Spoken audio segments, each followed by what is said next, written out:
Good, appropriate time of the day to you, friends and enemies. I am Richard, and this is LMTDTMFFR, or, say it with me now, limited time offer, no vowels. Oh. Are you doing okay today? I'm doing fine. Much better than I was doing yesterday at this same time, when I was having to postpone the stream. Indeed. Your donations support our worldwide community, as it says at the top of the ultra-professional message that I use for LibreOffice. Also, there's an update available. Do you see that as well? I really hope so. Otherwise, this would be embarrassing. Well, still, there we go. How are you all today? I hope you're doing well. I think I've asked that already, but I'll ask it again. I hope that you're not being murdered by somebody called Jack, and that if you are, there's somebody like Sherlock and Watson, and obviously everybody in the chat and myself here to put things to right. I was reading a interesting thing yesterday, about how justice should not be to punish the people who committed the crime, but to make restitution to the people who are the victims of the crime. Indeed, Sherlock Holmes could help us out as well. Them of the backwards persuasion, I guess. I don't know. But yes. So all the detectives, etc., finding the criminal, that's not what's important. It's the restitution to the individuals, which is the most important thing. For justice. And I can see that as a good deterrent for crime as well, because perhaps if you take the money, then the money is taken away from you.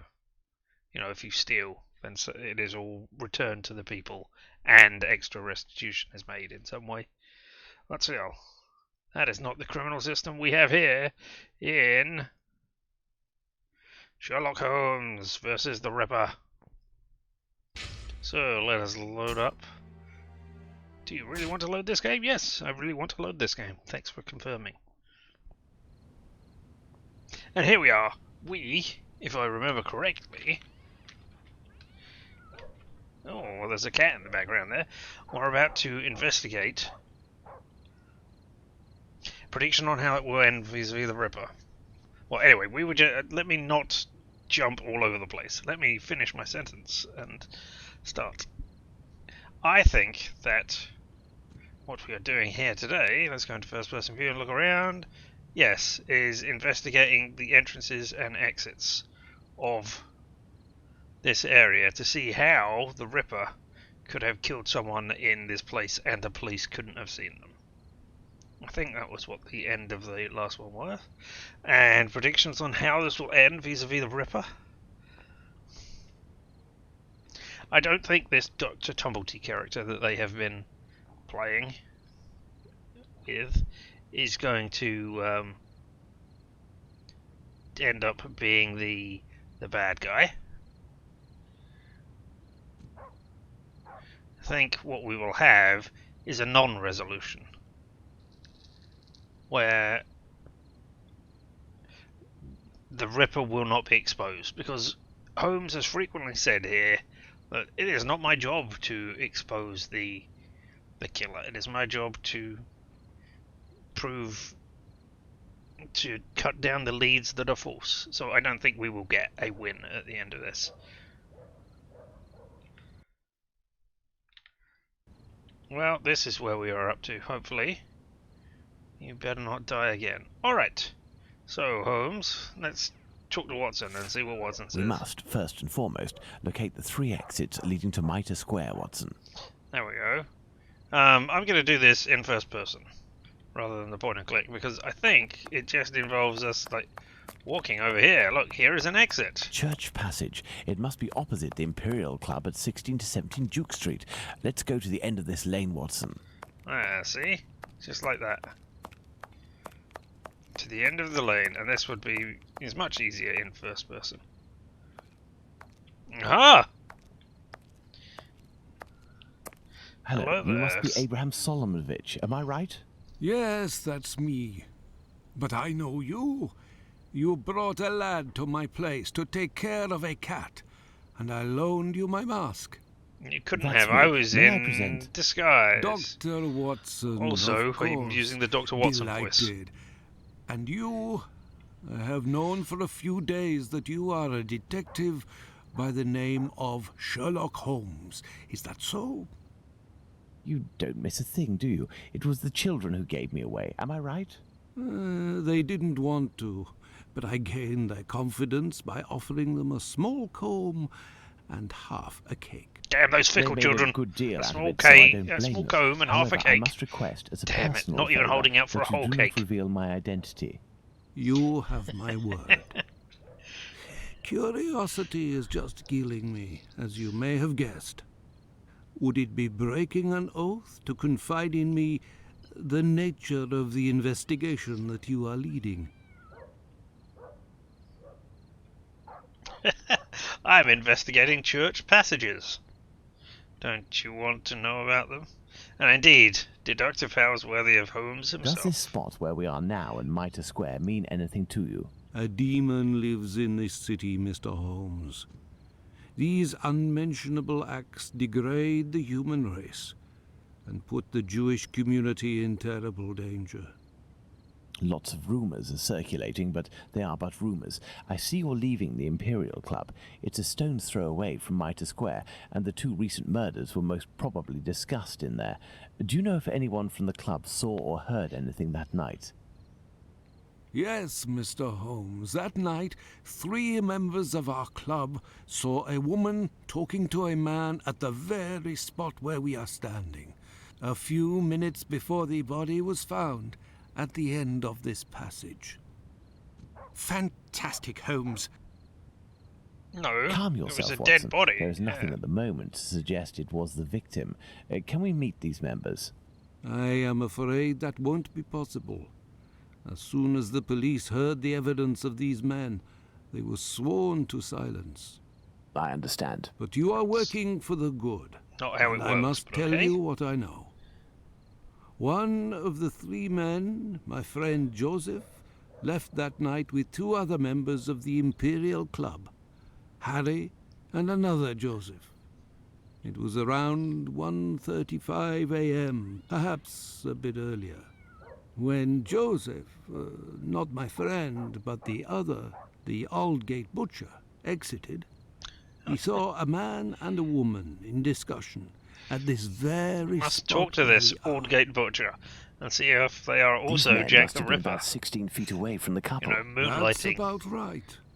So Joseph, the butcher, said killing to the under other a different 2, name. while pointing at the couple, "Look, I don't like going home alone when I see this kind of people here." My friend Joseph looked at them without noticing anything strange and didn't understand what he meant. They had the look of 2 rather unkempt people, but no more than that. I gotta say, that's an impressive beard. Not in the size of it, but in the rigidity of it. And the fact that it doesn't move at all. Yeah? It's rather weird, but still. Tell me about the testimonies of these, or the testimonies, as that says. Although Jack the Ripper was a name created by Tom Bulling, never given by Jack himself. True enough. I mean, it is... So it could be the Aldgate Butcher, you think? That would be a great...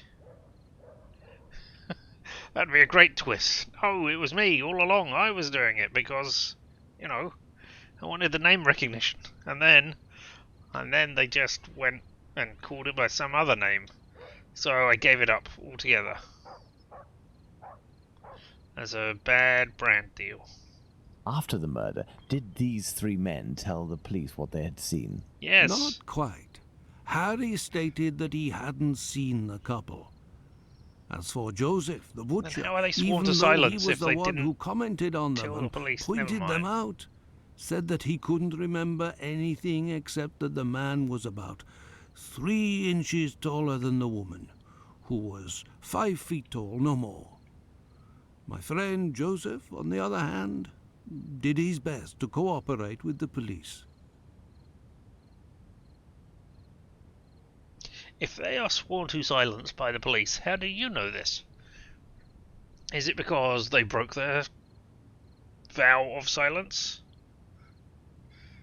And if so, doesn't that mean that I could talk to them? Or is it because you didn't want to hire 3 more voice actors?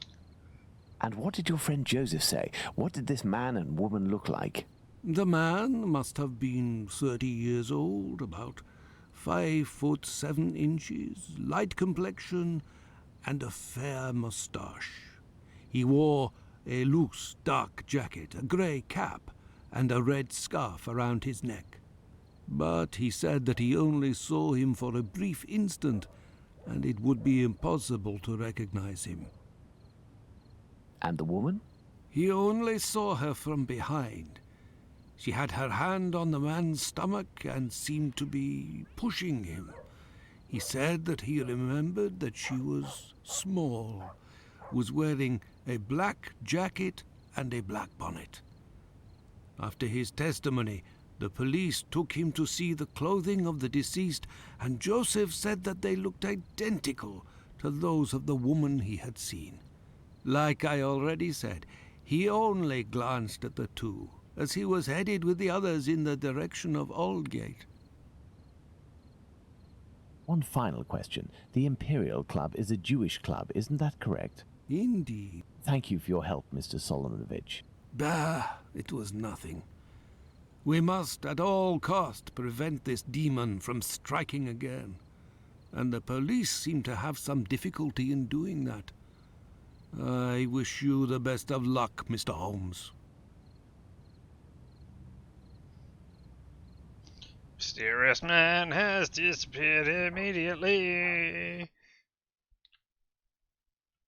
Oh, okay.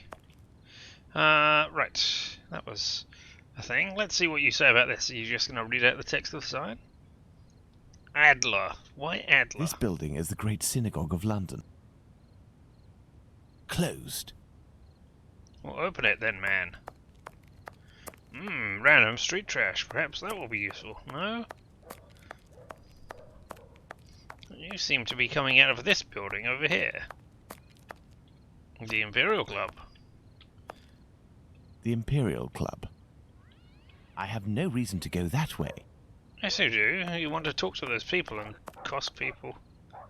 Yeah, maybe because reference. That is what immediately I thought of as well. Nothing of interest here. Apart from... I have no reason to go that way. Oh, look, different I words. have no reason to go that way. I have no reason to go that way. Oh, maybe not different words. Alright, I just... have no reason to go that way. Well... Maybe if you investigated more thoroughly. London workhouses. Alright. There's got to be a pamphlet on them decrying their practices. Nothing of interest here. Oh. Oh, not even a repeatable line this way. Nothing of interest here. Alright. Well, we have seen one of the 3 exits. The object of the exercise was to see all 3.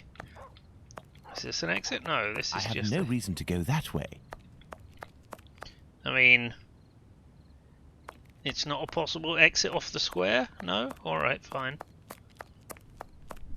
If that's what you want to believe, Holmes. This dark and narrow passage leads to St. James's Place. I have no reason to go that way. Yes, you do, because you want to... Alright, fine. You have found 2 exits. Is this door anything? Nope, it's just 5 Mitre Square. Aha! A lantern that we can pick up. No doubt. We will use that to see things.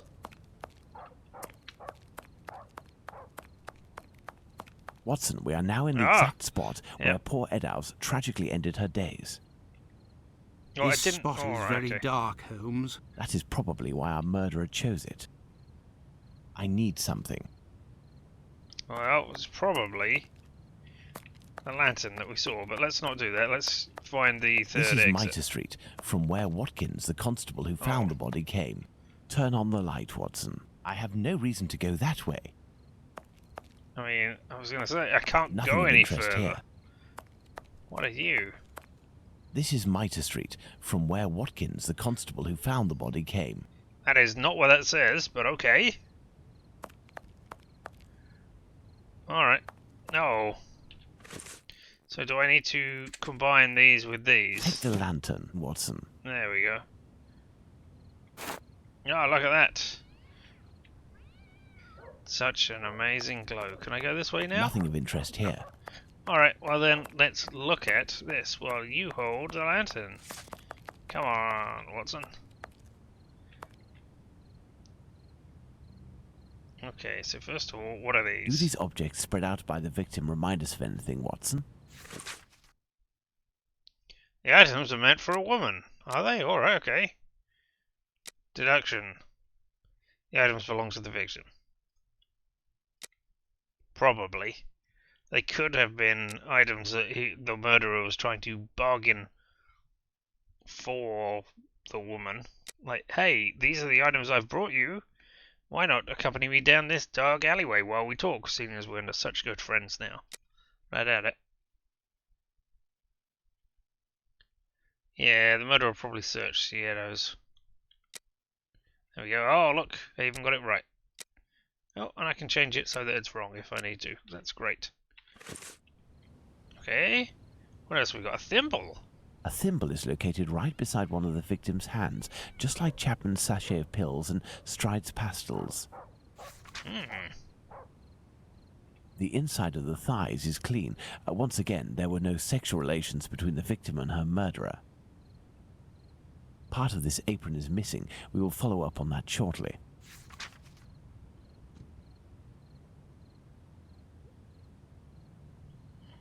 These intestines were pulled out altogether to grant access to the abdomen. These intestines. Oh, those ones down here. Alright, okay. Well, let's look at your face. The head is turned towards the left. The murderer must have been on the right side of his victim.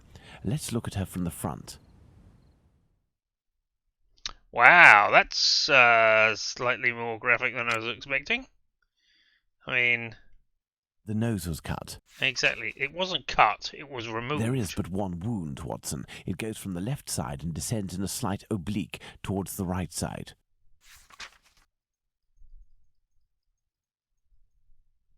The eyelids were cut off. Jeez, okay.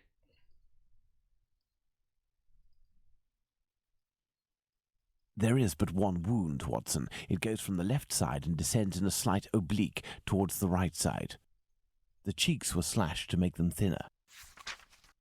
Were you trying to The make a cheeks were person? slashed to make them thinner. No comment on that. Make them look like a particular person? No. Is that everything? I assume not. No, it is. Okay. Got anything on the hands? No? Oh. Of course, the big The gaping main wound incision there. goes from the sternum all the way down to the groin. The murderer opened this abdomen as if it were an animal carcass. A kidney was removed. The uterus was removed. My goodness, Holmes, it was a slaughter. Understand, Watson, that our killer had Yeah, neither the not time good. nor the conditions to bother with the niceties.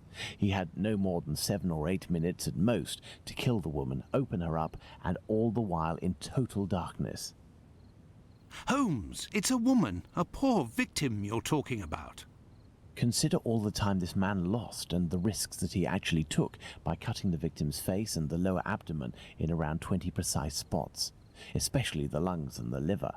These attacks, which I considered gratuitous, are in fact nothing of the sort and have as much sense as the removal of the organs.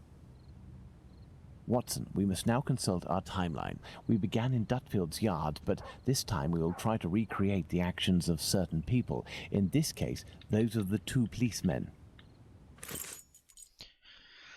Alright, so let me drag this to the thing which says 1:30. So difficult. 1:30 a.m. PC Watkins didn't see the corpse while on his rounds. If PC Watkins did his rounds properly, and there is no reason to doubt this was the case, as he discovered the corpse a quarter of an hour later, the murder hadn't yet taken place, and there was no one in Mitre Square, unless they were hidden among the shadows.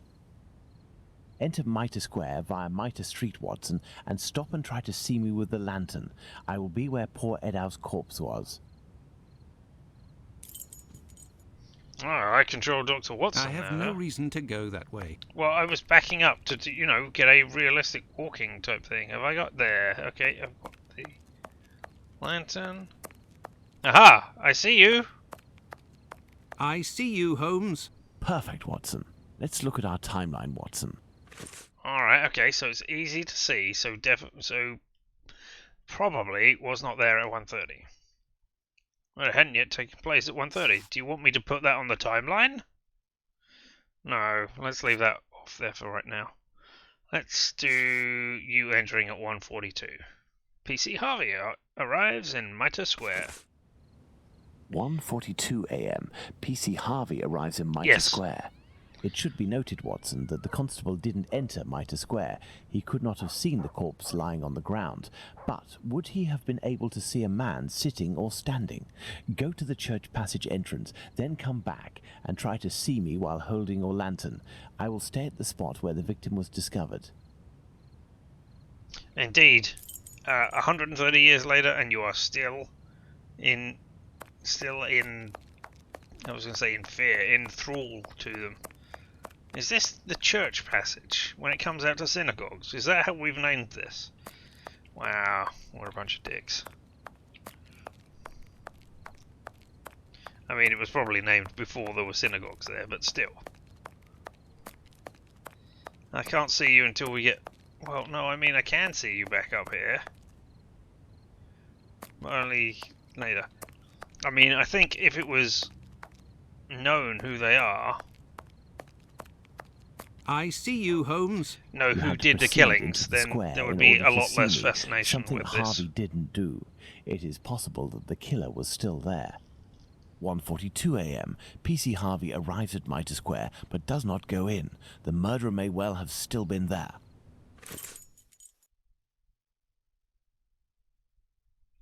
Alright, well, let's add 1:44 to the timeline.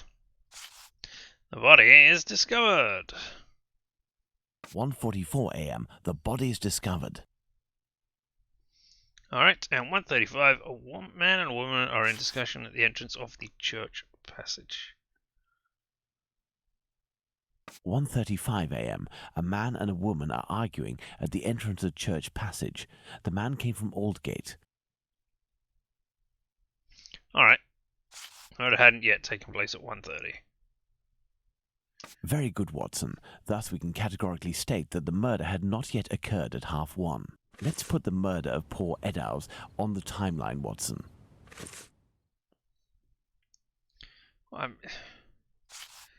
Alright, if you just want me to do that.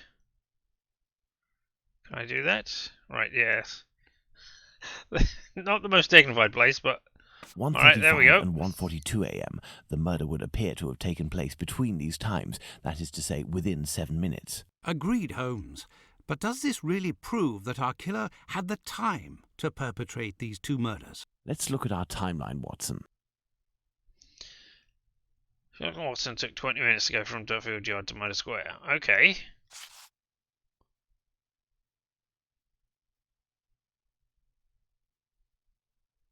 So the murder...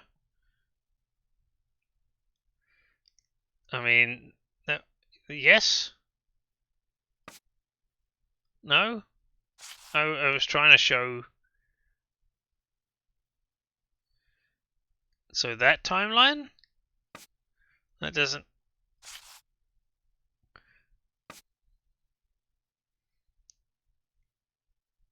Alright, but that's where the murder of Lestrade. Okay, so do I need to do that? To show that, like, after it was... There, Watson. There, yeah. We are now certain that the murderer really had the time to commit these two Yes, murders. okay. Incredible. Let's look at our deduction board, Watson. Ah, incredible. Yes, I was having trouble with that one because I wasn't sure what they wanted me to do. Where did they want me to put it? You could see there was a gap of more than 20 minutes, even without adding that to the timeline.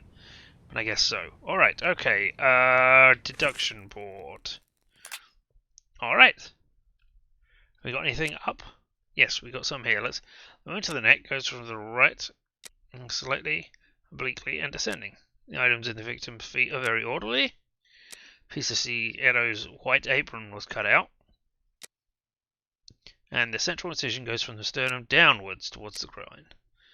Alright, what do we think happened because the wound was on the right? The wound to the neck goes from the right and slightly oblique and descending.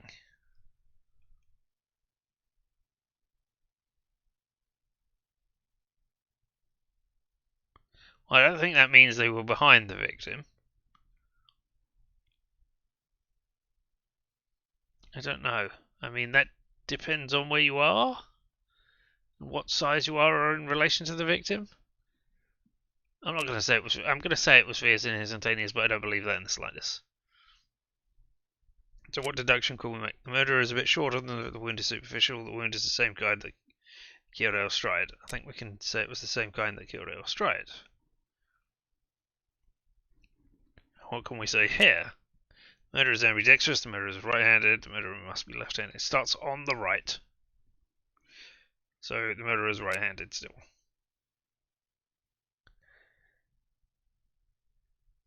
And Sierra is done the same way as Lestrade. Sierra is short and left-handed. Sierra strangled his victim. Or Sierra's murderer, rather. I think they died the same way as Lestrade, is the conclusion we come to there. Which is an accomplice of Lestrade's murderer killed Edo's and Lestrade's murderers may be one and the same. I don't think there's an accomplice. I think they did not do it, so yeah. I don't know if I've got all of those right. I assume so, because that has gone green. Maybe not. We'll find out. Need to see Edo's white apron was cut out, to which we can conclude objects fell by chance. The killer likes order. It's unfeeling and organized.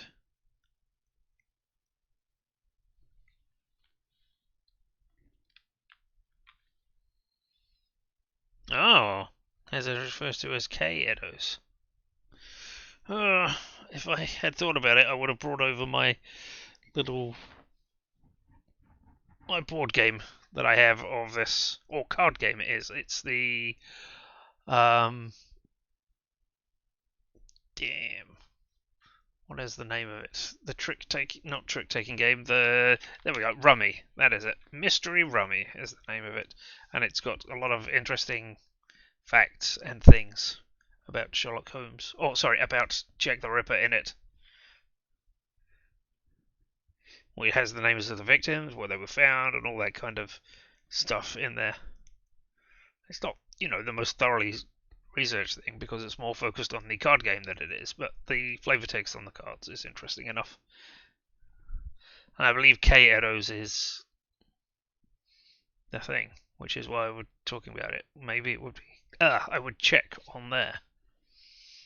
I think the killer likes order. No? Okay, fine. Then maybe they're unfeeling. Alright. I mean, I don't know how you work out that they're unfeeling and organized as opposed to liking order. That's still alright. The murderer cut open the stomach in a surgical manner. The murderer opened abdomen like that of an animal. The murderer cut open the stomach randomly. I think it was like that of an animal. Well, no. Hang on. Start at the top and work down. Surgical manner. No? Don't like that? Alright then. Like that of an animal. I mean, I know Watson made that remark, so I didn't think we needed to make that deduction. Oh well. A thimble is found it's found right beside the victim's hands. Tiro's liver and lungs underwent small incisions. Oh. Kidney and uterus were removed. Nose was cut. Eyelids were cut. And the cheeks were slashed to become thinner. Those are weird things to have happen. Edo's murderer hates kidneys. Edo's murderer knew anatomy. Edo's murderer did not know anatomy.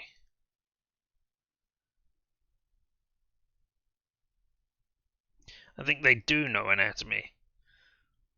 Because it wasn't as if the liver and lungs were, pulled out and then left to the side. So, yeah. And then we have this one, which is thimble was found beside the victim's hand. No, Seamerose had a thimble in her hand. This spot is making me nauseous. Can we not head back, Holmes? We certainly can't, Watson. We have one final point to address. Do you remember the piece of white apron that was missing just now? It was found just a few steps away from here, at the entrance of a building. That's where we must go.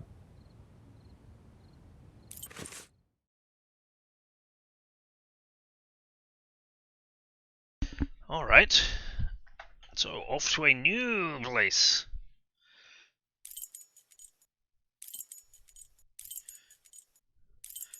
This one, Goulston Street. Yeah, because we've been to all these other ones. Let's go. You sound so excited there, Holmes. There's the spot, Watson. By night, Goulston Street is deathly silent, which will permit us to carry out a fair few experiments. Let's find the entrance where the piece of the victim's apron and the mysterious chalk message were found.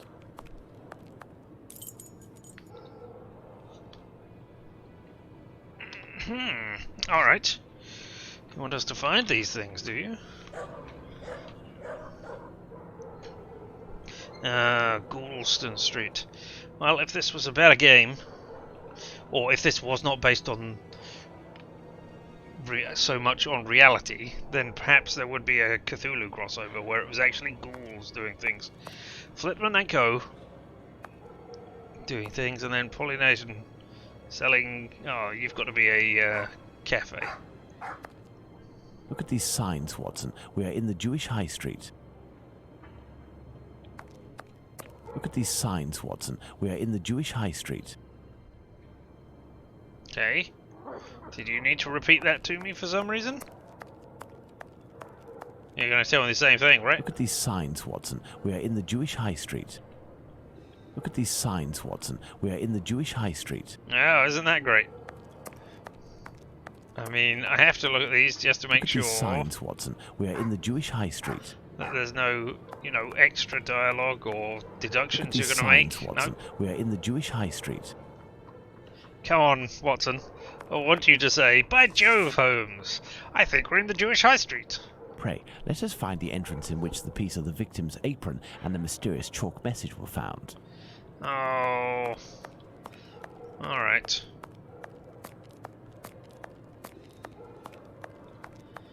I have no reason to go that way. But, can I go further down here that I didn't see that? I thought this was just going to be the end. Obviously not.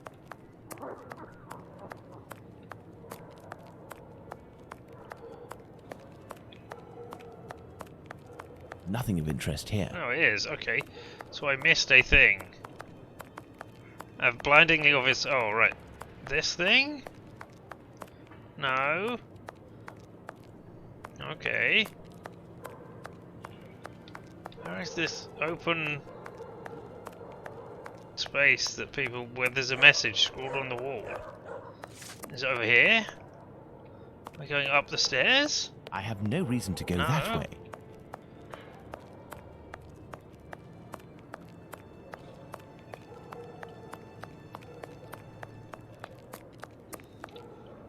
Go on, give us the line. Look at these signs, Watson. We are in the Jewish High Street.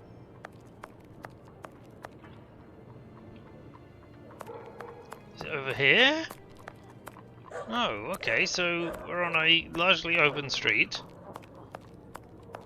I would have expected it to be like off to the side somewhere, so that people didn't see it happening and being left and scrawled everywhere. It's not exactly pixel hunting. I'm just gonna press spacebar. Right, okay. So I've seen all of those things. So what am I missing? I mean, that looks like the place has been washed down because it's darker than everywhere else.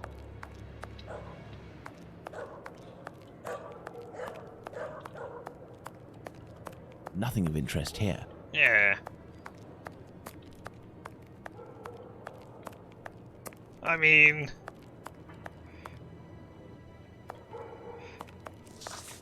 At least with pixel hunting I can, you know, identify where I am meant to go. This is ridiculous.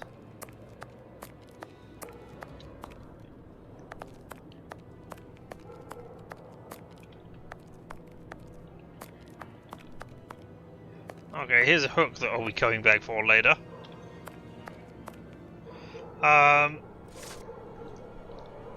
Is there a side passage? Do not give me the hint just yet, thank you. I mean, if it's written on a wall somewhere, right? So I'm looking for a wall with writing on it.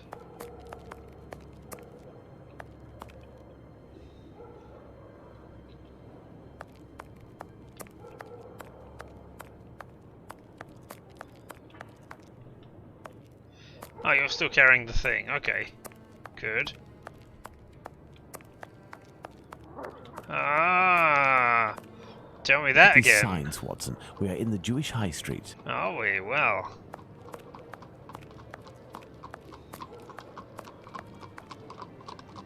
Oh, look at that gap, which doesn't hide anything behind there.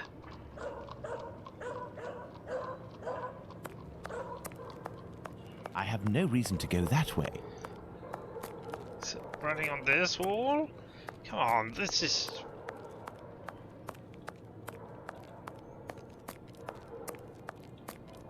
Right.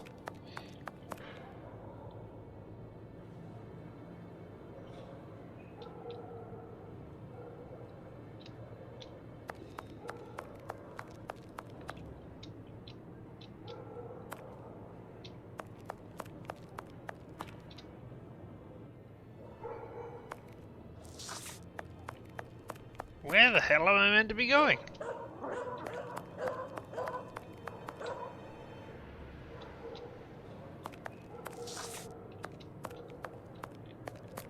I have no reason to go that way. Alright. My god, I am defeated by a simple find what you're looking for. Go to the scene puzzle. This is... I am no Sherlock Holmes, apparently. There's a... Oh. Am I meant to get that down from there at some later point, is it? Oh, let me get the hook and fish that watering can out of there for no reason.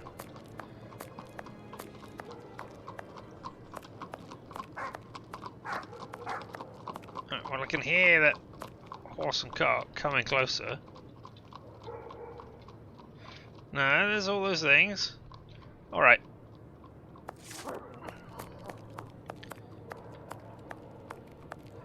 You in one of these stalls? No. In one of these stalls. Oh, there's some rope to pick up later as well. There's a broken bottle.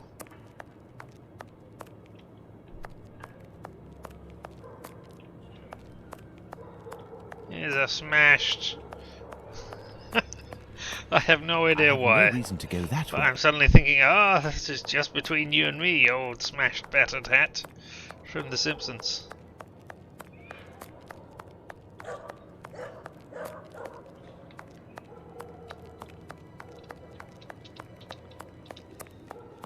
What am I missing?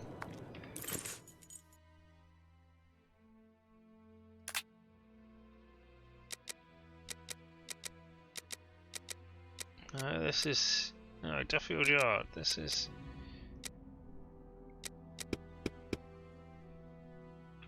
Ah! Am I seeing more this way? No, because I can still see that, so no, let's go back. Alright, no.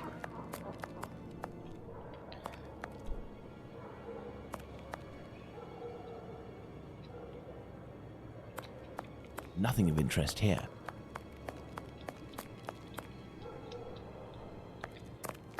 Alright, this is stupidity. How can I not see where I am meant to be looking for writings on the wall? Or where a piece of cloth has been cut off?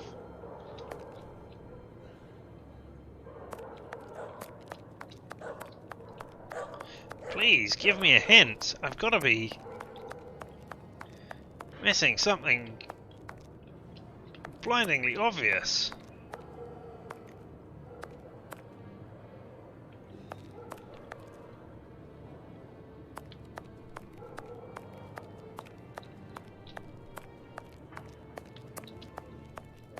Nothing of interest here.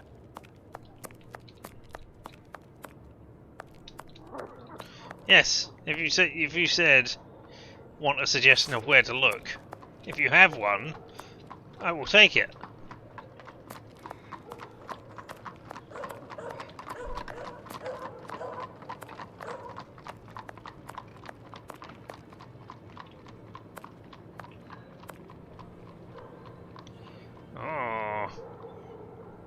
Beetham's glycerin and cucumber for the skin.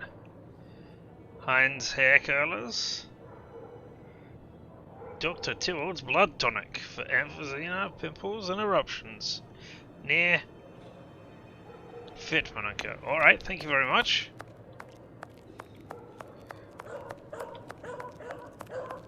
It's on the other side, isn't it?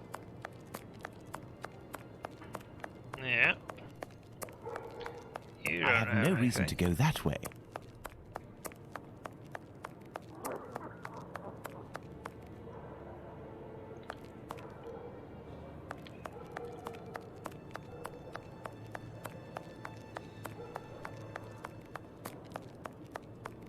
I have no reason to go that way. Alright.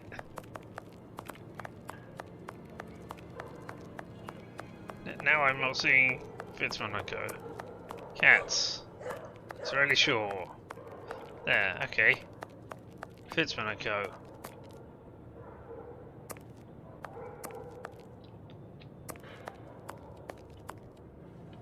There's Are the you spot kidding? where the apron and the message were found by PC Long. You can now, screw let's off. recreate the scene. Remember, Watson, it was raining that night.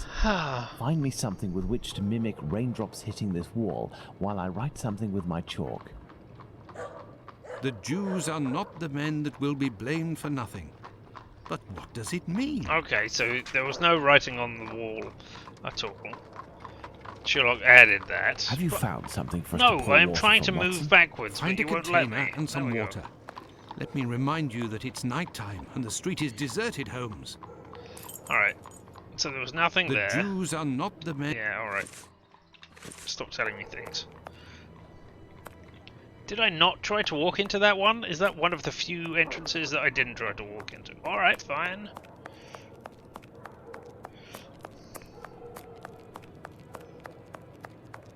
Now, That give may me come in that. handy. Who knows?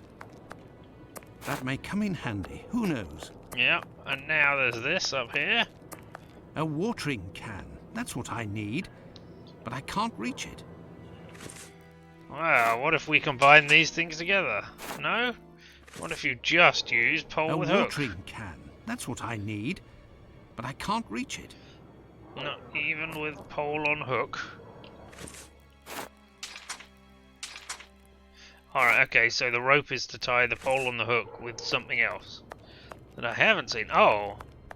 Hello, larger pole. An old wooden pole. A merchant probably threw it out. Well.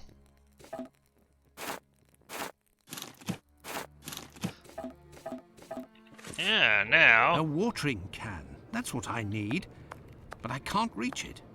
What about now that I'm closer? A watering No? can. Okay. That's what I need. But I can't reach it. What about now that I'm over A here? watering Oh, okay, can. fine. That's what I need. But I can't reach it. Not even with my pole.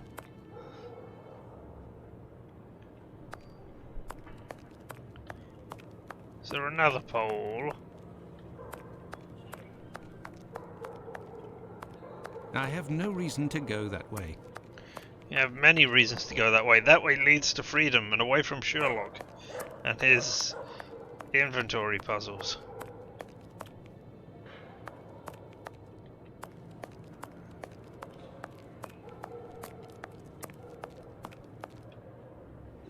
Ugh. That's a weird grate in the floor.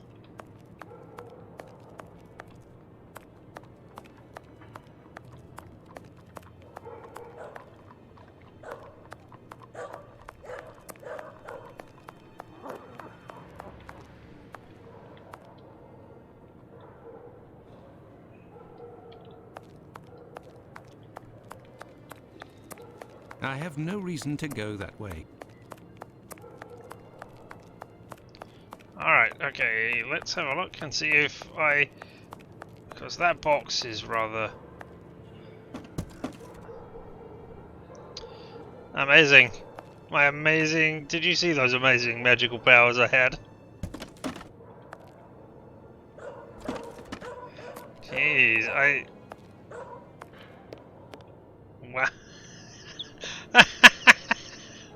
Wow.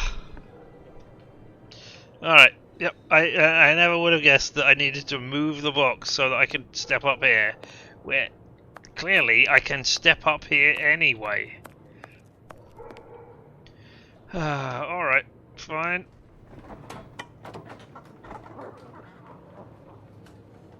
Watson is not that much of an old man.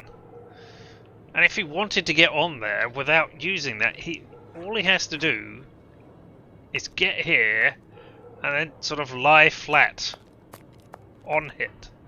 And then he can just stand up from there. Alright. Is it now filled? Let's assume it is filled, because I'm just going to go and talk to you now. Hey! Yes, I have, Holmes. Good. Now find us some water.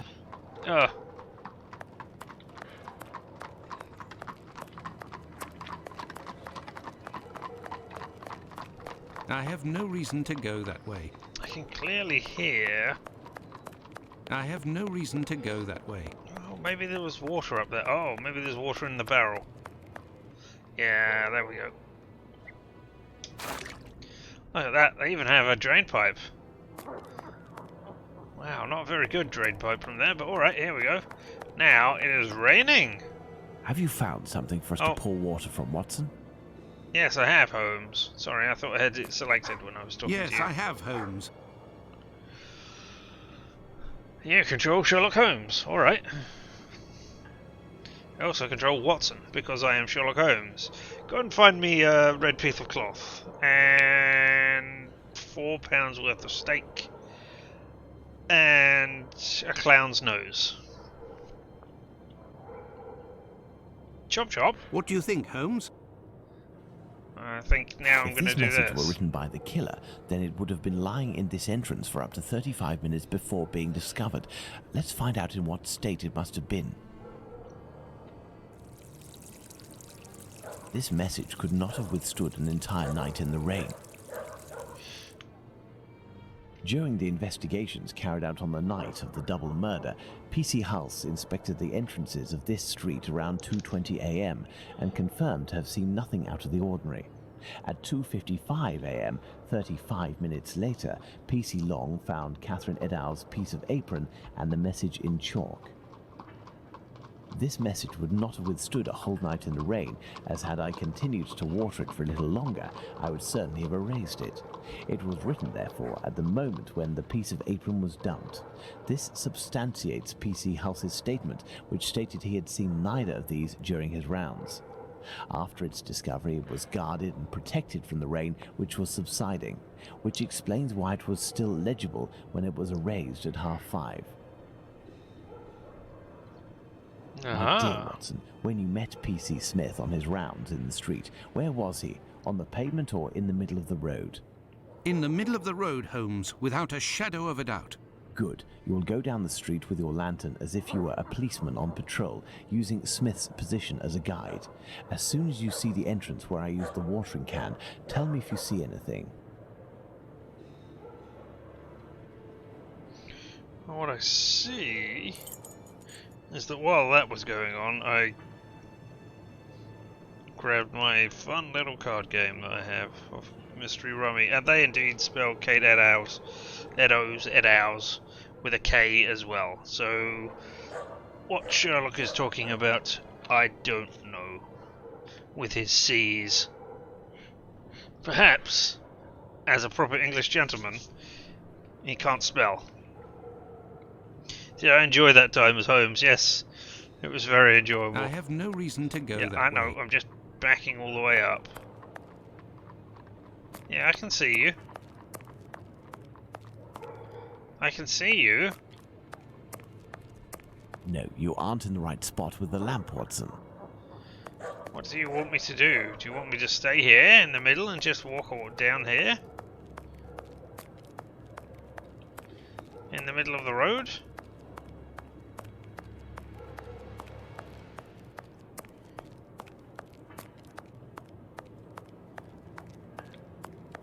Sorry, I'm gonna run.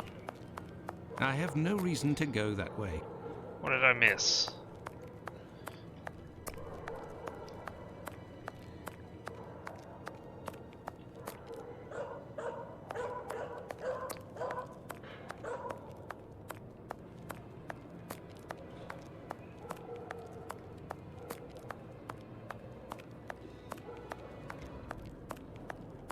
I can't see you until I'm right on top of you. No, you aren't in the right spot with the lamp, Watson. Right.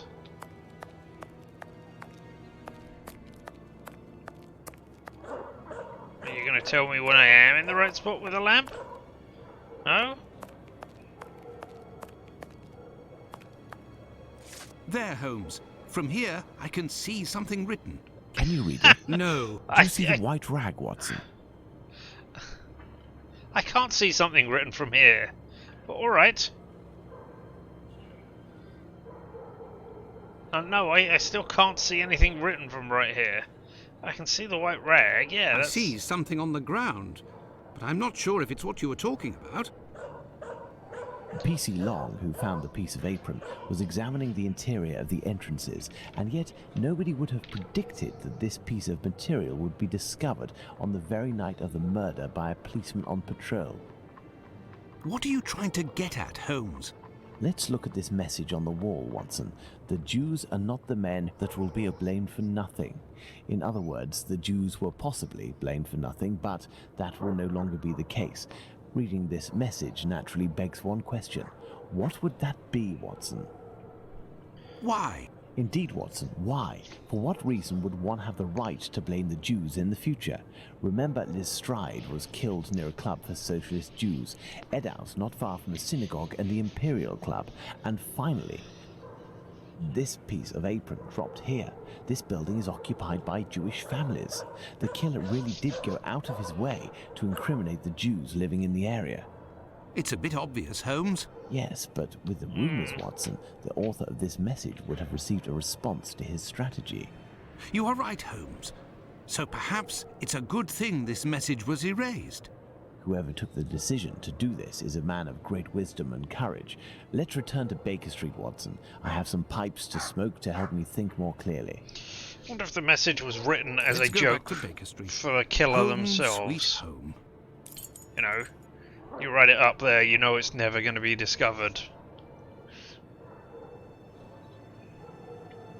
So that, you know, everybody is blamed for it, even though you know, I know, I told you. It wouldn't be. Hey, well, look at that. A lighting effect. How great. Alright, back to Baker Street then. 221B Baker Street.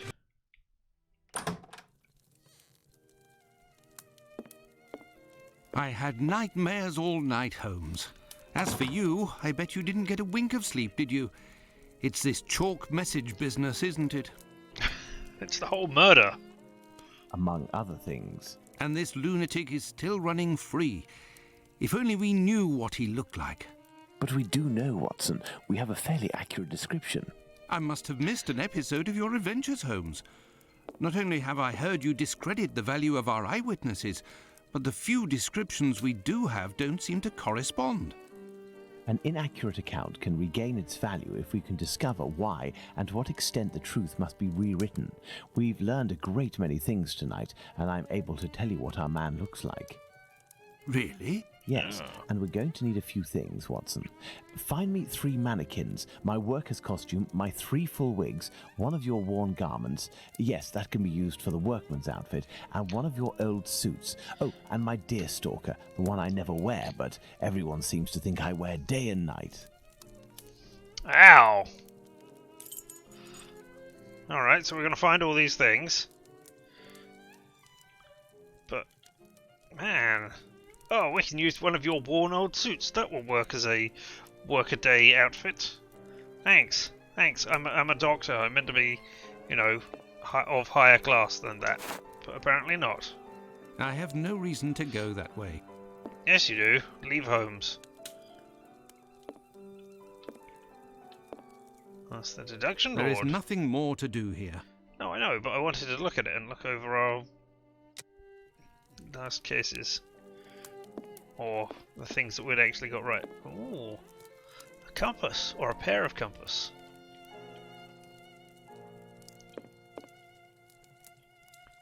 Oh, hey! It's you!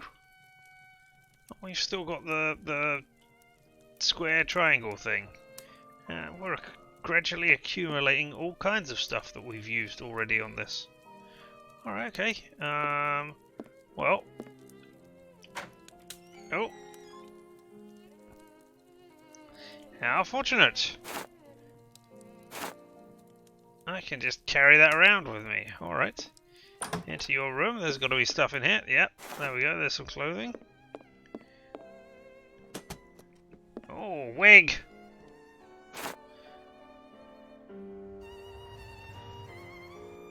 No wigs in there. Alright. There's... I'm not quite sure how they get the moustache to stay on, but there's another wig.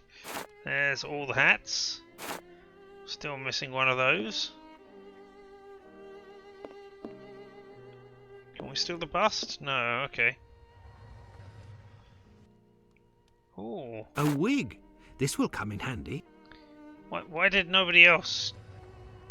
Why did none of the other wigs get commented on? Was that because it was so dark you couldn't tell what it was in there? Ah! Well, that's only 2. I thought you said all 3. Also, you want one of my workaday worn out outfits. There we go.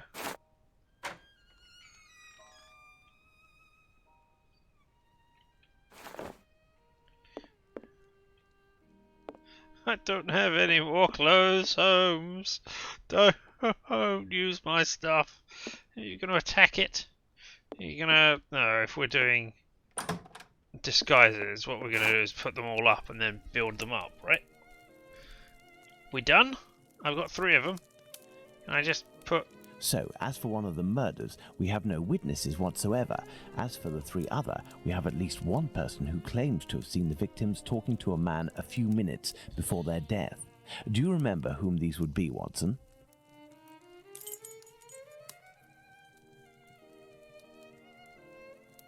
No, I don't. I don't remember these.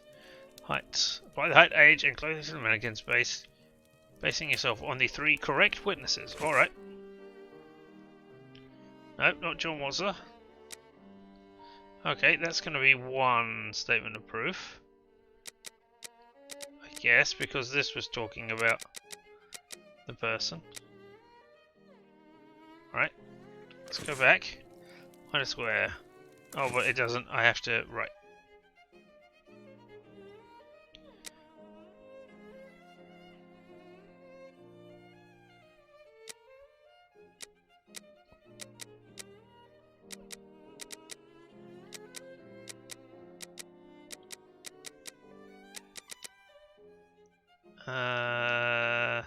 That doesn't look like one.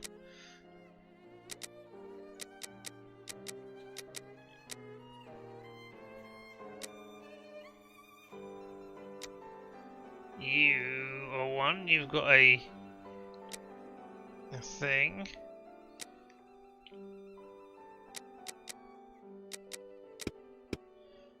Not you. Okay. Oh, something's going on there.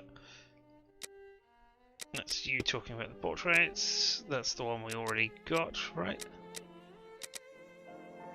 Yeah, Joseph talking about somebody 3 inches taller than the woman who was 5 feet no more, so that's 5'3".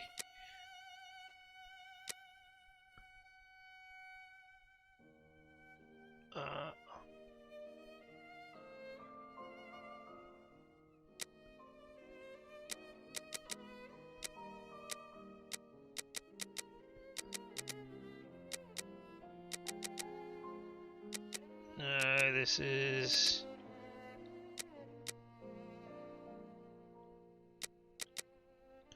I mean, you might have a number of mannequins around just for dressing them up. Or for having things to retain their shape. No, none of that.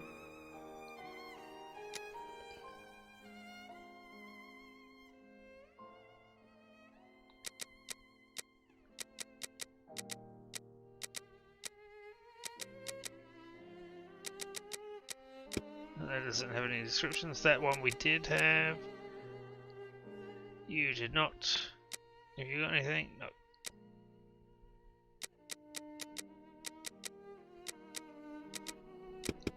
Nope, that's about Squibby. Kebabs for the cats. Is this going to have everything here? Because that would... Oh wait, am I looking for document? I can use the documents as well.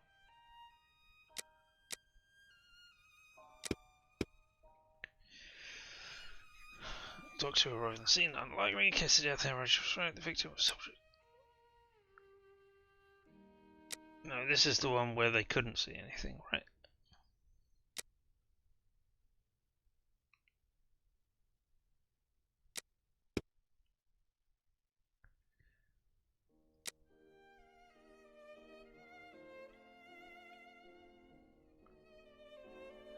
Police request. Small knife with a very large blunt edge. Nothing was said.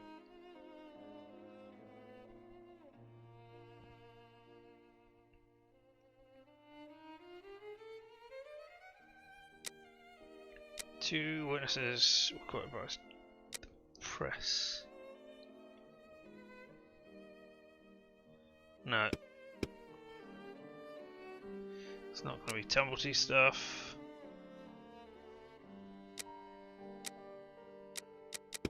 Huh. Alright, well let's start working on the two that I've got here. Alright, what do you say? You say that...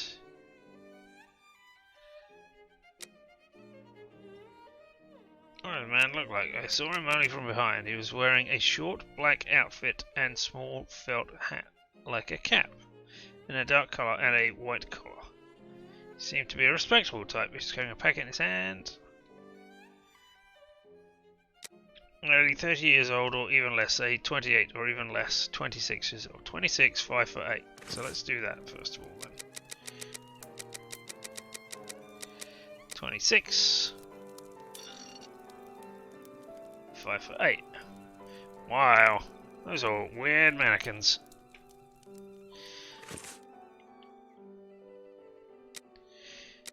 Anything else to say about that? A small dark brown moustache and an olive complexion, I would say. Alright. A small dark brown moustache.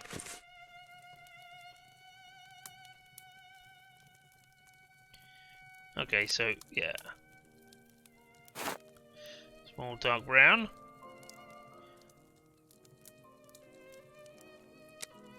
And possibly costume, because it was dark. What is that? Is that Watson off to the side there? Okay. He was wearing a short black outfit and small fur hat, like a cap. Alright.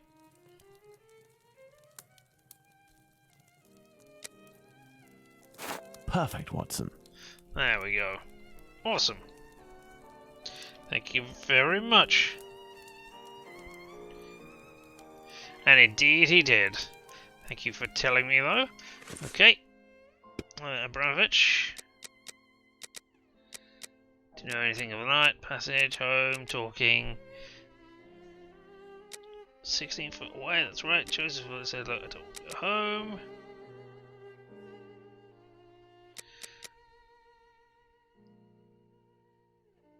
I was about 3 inches taller than a woman who was 5 feet tall, no more. Okay, so you think this person was 5'3"?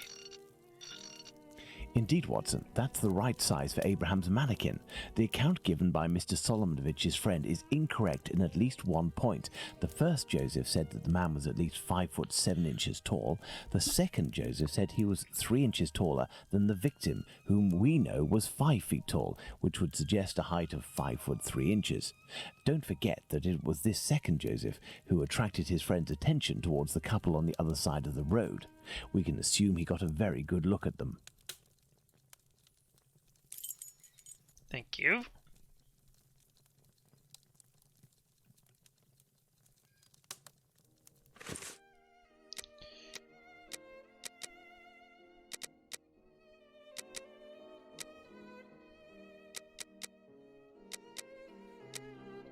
So wait, must have been about 30 years old. Light complexion and a fair mustache.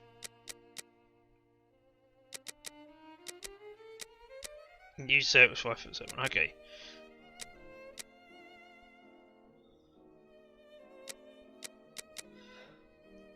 So 30, fair mustache, loose dark jacket and grey cap.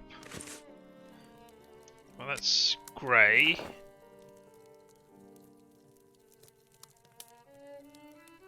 Guess it's blonde.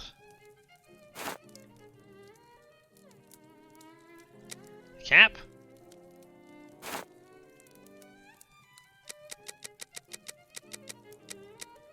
Perfect, Watson.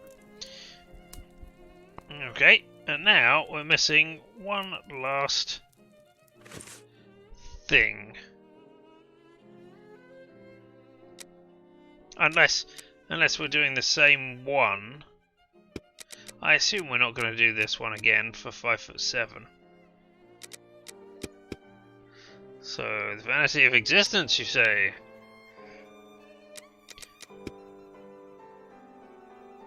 Oh, what? There are his voices here from the cutscenes that in no way would Sherlock Holmes have ever known about. Still, alright. Thank you for confirming there's a third document. Is it a document or a dialogue?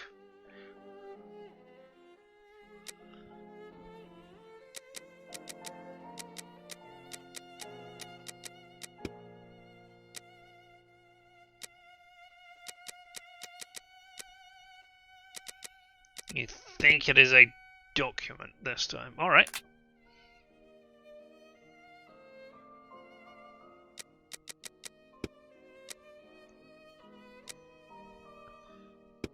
No.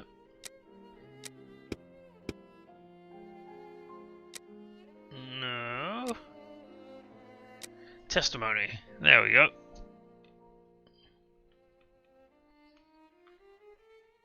Here we are. Yeah, the man seems victim describes at least 40 years old. Okay.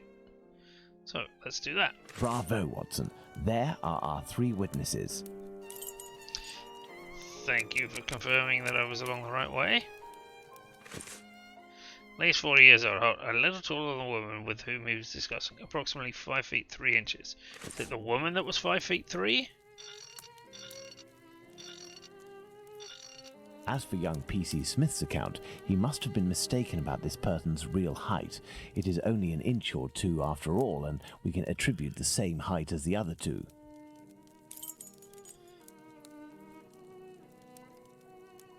Oh, are these not all correct? Or are they? Because this is green, but these are not. So, do you want me to shrink it down to 5'3"? Perfect, Watson. Yeah. Alright.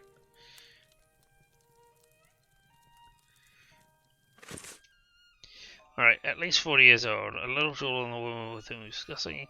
Brown, deerstalker hat, dark coat. Doubt on that point. General appearance of the working class. Well, working class with a deerstalker hat. And dark hair and moustache. Dark. Bravo, Watson. Our mannequins have been recreated based on the correct accounts. There Now, we go, Watson, then. let's see in what ways these statements differ and how the witnesses could have been mistaken. Let's look at these wigs and moustaches. Let's start by taking the first Joseph's testimony, who saw the man head-on in a well-lit spot and in which he noted fair hair. Now, let's consider the same person, but in the lighting and angle of the other two witnesses, in the darkness of night, with poor artificial lighting from above. Put out the light, Watson. Ugh. Thus, poor lighting and a backlit subject can affect our perception of shades and colours. The wigs from Abraham's mannequin took on the same colour as the other two. The three testimonies, therefore, don't contradict one another, and we can apply the same facial hair to all three mannequins. So what you're saying Turn is... on the light, Watson. What you're saying is you think it's all light because of the darkness. Alright, okay. I can live with that deduction. Yes, I have, Holmes. Well done, Watson. With regards to the murderer's hair, the three witnesses should agree on Abraham's testimony. As Joseph is the only one who saw our man in full light, his hair must therefore be fair. You see, Watson, it is hard to draw objective conclusions when one is an eyewitness to an event. This leads us to reconsider the various statements regarding the supposed age of the man. Even if you are face to face with someone in full light and for a period of several hours, to what extent can you determine their exact age? And even more so if you observe them for only a few seconds and or from behind. We must allow some flexibility when considering our witnesses' statements, but always scientific flexibility.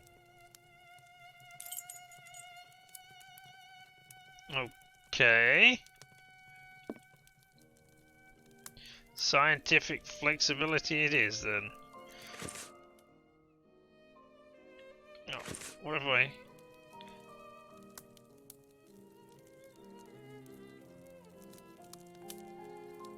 So am I...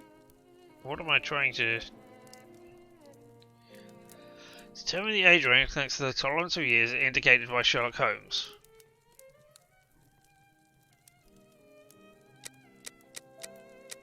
I mean... I'm not quite sure what you were trying to say there.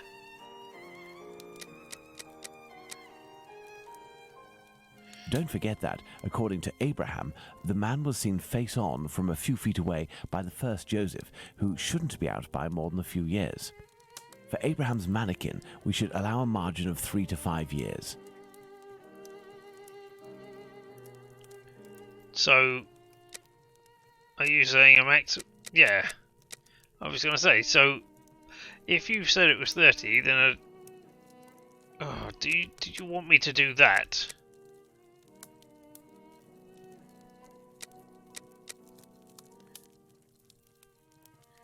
No?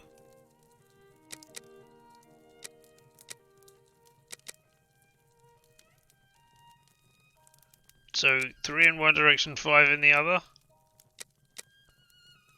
No? 25 to 35 is 5 in both directions. That is 3 in both directions. That is 3 in both directions. Which... Why did that...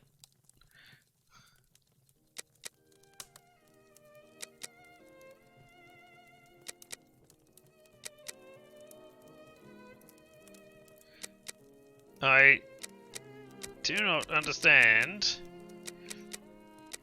Right.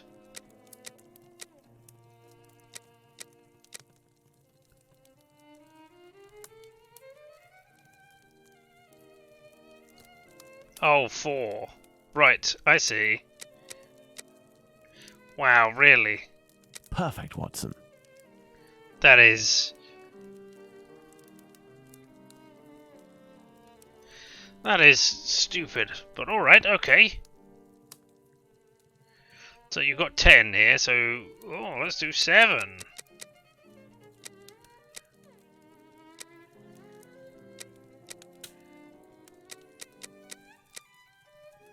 No?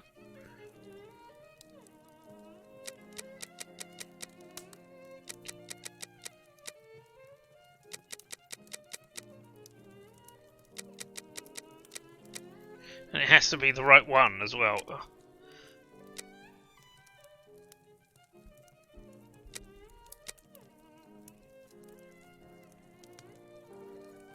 Oh, wrong direction. There we go. Ah. Excellent. Now, on to the next step. Right, and you are...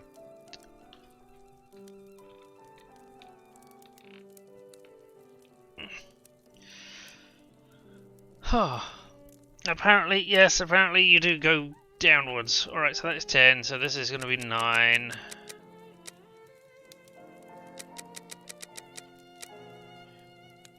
This is going to be 8. This is going to be 7.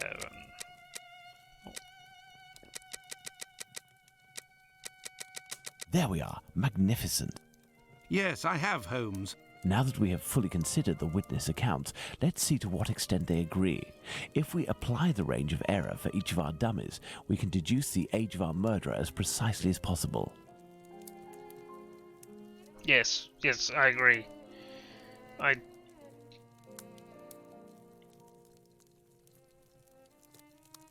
Could you care to repeat that, or tell me what this is? No, that's inventory. Determine the age of the murderer thanks to the age range and apply it to the mannequins.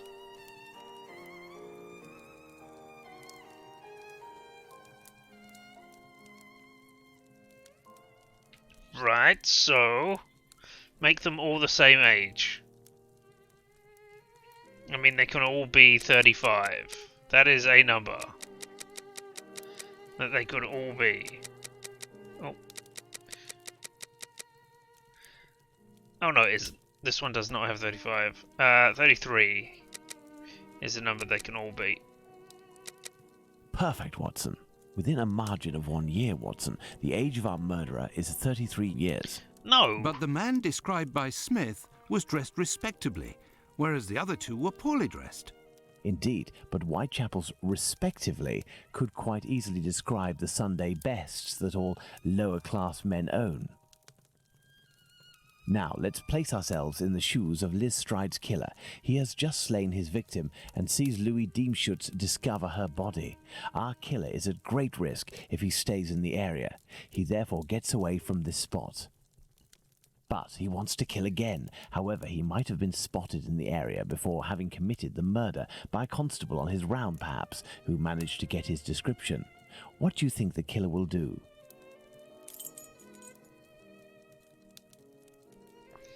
What will Jack the Ripper do after committing the first murder in Dutfield Yard, and before continuing the second in Mitre Square? Well, find an accomplice to nothing. It's not he who committed the second murder, no. He will probably flee and change and go out and look for another one. Flee and change. No, Watson.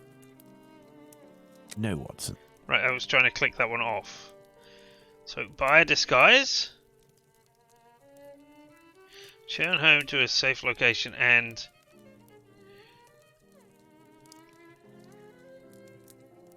look for Go another back victim? home or to a safe location, change his clothes and leave again in search of another victim. Okay. Go for a carrier It's chance the of only points. possible explanation, I mean, Watson. The yeah, man I would love returned to the go and do safety that of his right about lodgings now. That and sounds then like a decided to go out great again thing. With new clothes and repeat his we were, sinister nocturnal work. You know, battling That's the how virus. The discrepancies between the witnesses I could with go for regards to courage clothing points. can be explained. What a cold-blooded animal. And what determination!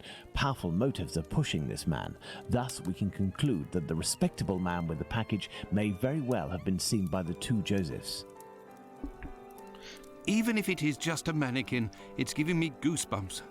But have we really made any progress, Holmes? I mean, there must be thousands of men in Whitechapel who match this description, wouldn't you say? You're right, Watson. We have worked on who, now let's work on where. We need a map of Whitechapel, and please also find me a pencil, 2 compasses, one of which can draw ellipses. I saw a compass earlier, a pair of compass, yes. Well, I will get that in a minute. But no, I don't think curries were a common thing around that time yet either. Ah, so that's what you look like. No, we were still in India at the time, and not as many people would have come back from India with their taste for the Orient as it is. Well, not even Orient, sorry. Taste for Indian cuisine. We got any more around here? Or have I found them all? I'm just looking for nothing.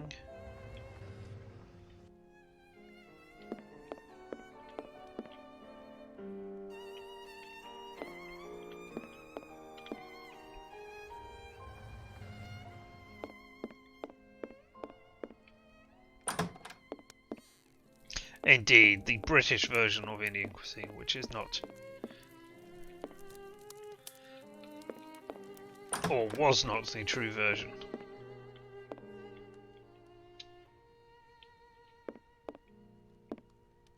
Is that it? Have I just got it?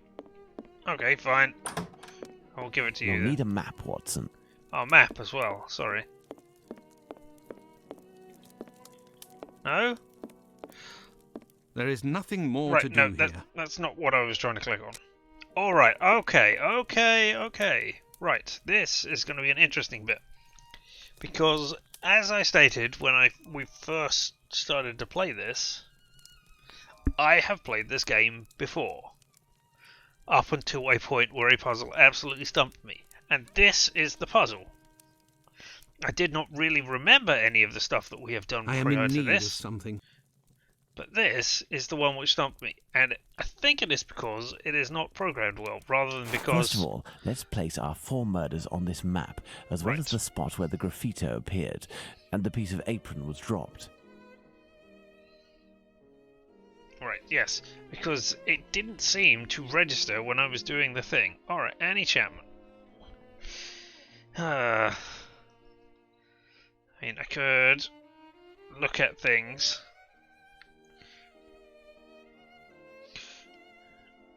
properly on the stuff, or I can just look here.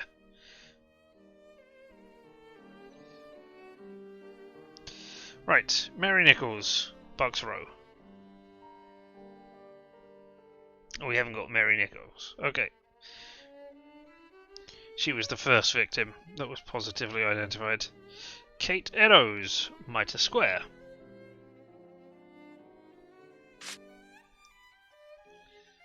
Let's Hanbury Street, Tupfield, Mitre Square. You're not going to say excellent or well done. Burner Street is Long Liz. Elizabeth Stride.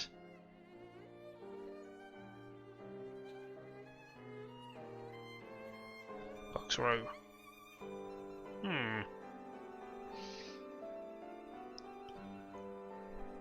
I assume I'm only meant to be putting it on these places.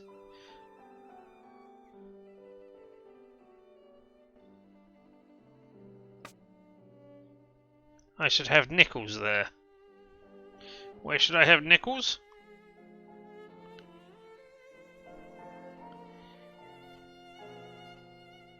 Oh, I do have Mary Nichols. I'm just not paying any attention. No, wait. Polly Nichols.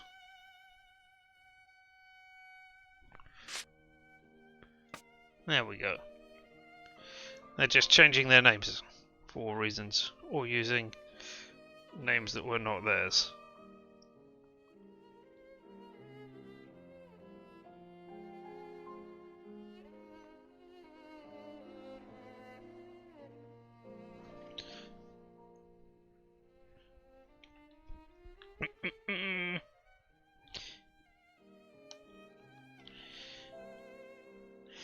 looking over these things which tell me stuff. Slowly doing this thing. Puck's room, Nichols.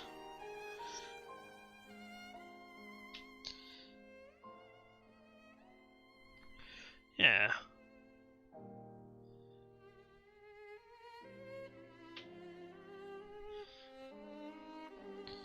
That is weird. Alright.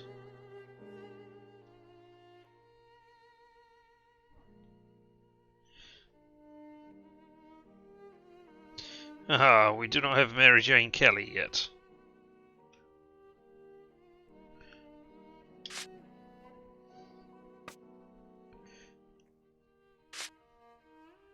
If I've done this right. Perfect, Watson. There we go, Let's connect yes. each crime scene to the one out of the others that is the furthest. Connect them to the one that is furthest away, so... like this. There we go. You see, Watson, the murders aren't grouped together, but seem to be spread out like cardinal points around a central zone. The killer obviously wanted to avoid returning to the previous scenes of his crimes, assuming that they would be Yes, more closely I know. watched, or that he could be recognized. So the killer lives at the center of this cross. In the vicinity, most certainly, but how near? We cannot afford to get it wrong. If you concentrate, Watson, you will notice that the murders are roughly equidistant from the intersection point of the diagonals. Let's focus on the night of the double murder. Remember, Watson, it took us 20 minutes to get from Dutfield's Yard to Mitre Square. Let's draw a line from one to the other.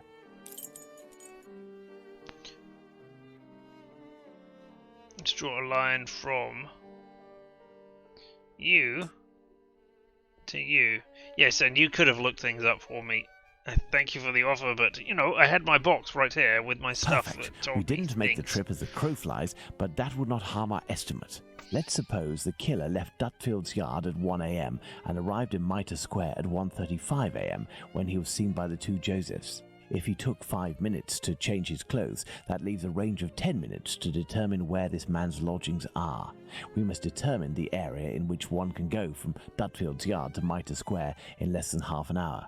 To do this, let's draw an ellipsis. The length between Dutfield's Yard and Mitre Square corresponds to 20 minutes. By adding half, we get a distance of 30 minutes. By taking the two right segments, each starting from the two murder scenes, and which the sum of the lengths makes 30 minutes, we get our ellipses. Right.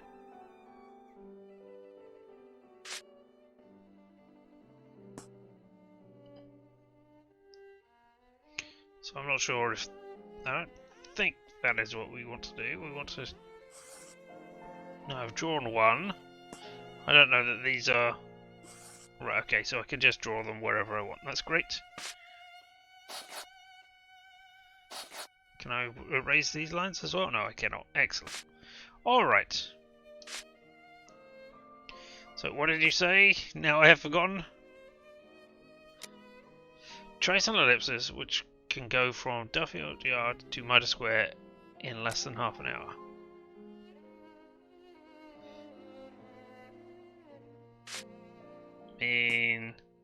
Not quite sure.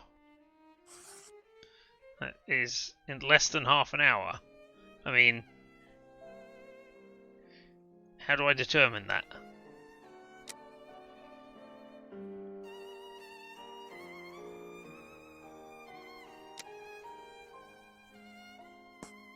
I mean, I can do the same back the other way, but that's obviously not what I'm looking for.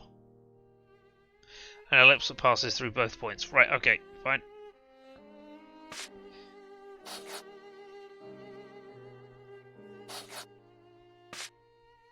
So, I mean, if I start here and hit both of them... Nope, not quite.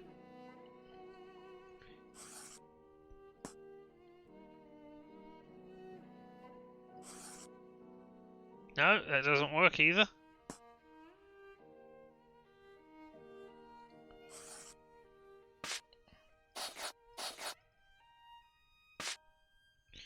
If I put one there. No, I'm too close. I need...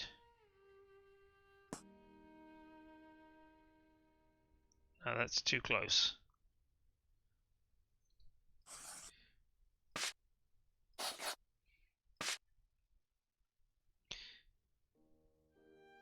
Indeed. Stop being so bloody picky.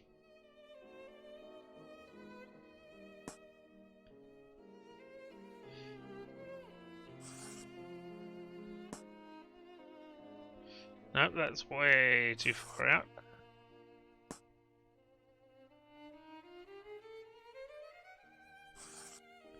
Did I do it? Obviously not. Oh. You just erased the one which I didn't want to erase, game.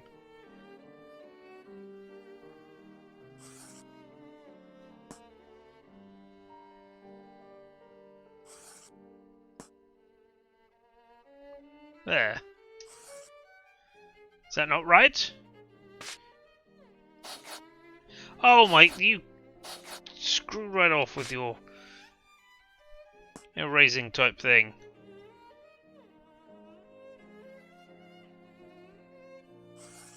No? Does that not do it?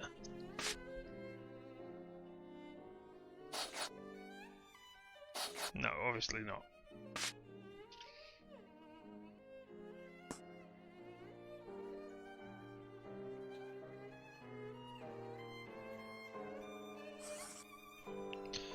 No, that's not.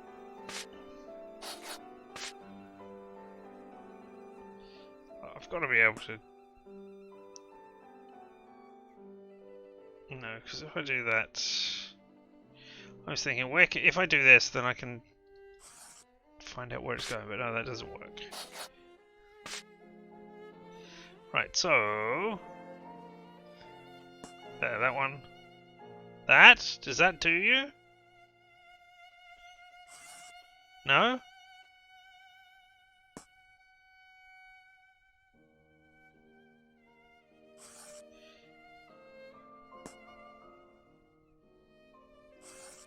No?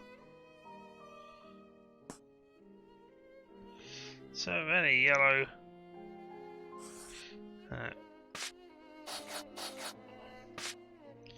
Where do you want me to draw a yellow ellipsis from? No, that's too...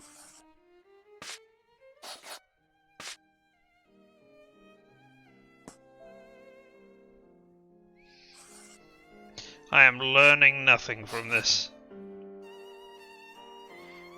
I can't use the other compass. I cannot do the thing right now. I have to draw the ellipse first of all to find the middle of the green line. Yeah, if I could, I would, but that is not an option. Right, where am I going? Let's go from this little bit there. That is not... That is too... Right, that is too far. There, do you work? No?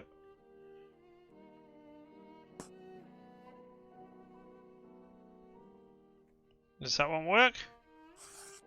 No?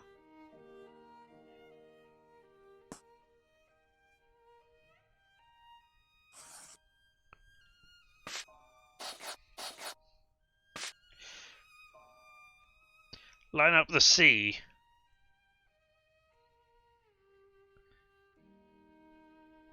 What's C?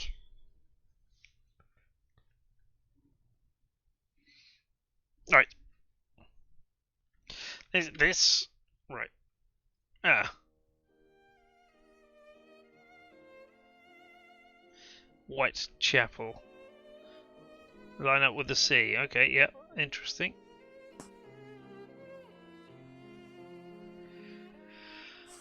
No. That is not far enough over in this direction. What's wrong with that one? What is wrong with that one? No! Ugh. Whitechapel. There we go. Now, What is wrong with that? No? You don't want to do that?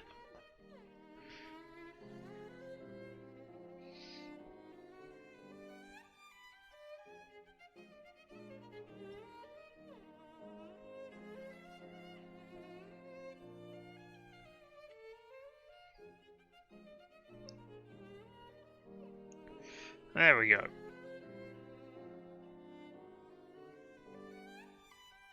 Right, because this is the thing. Right, okay, yep.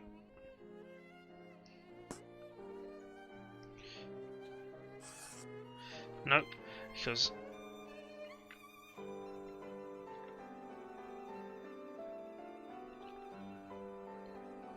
I'm drawing big, increasingly big circles like this. No? Not gonna work for me?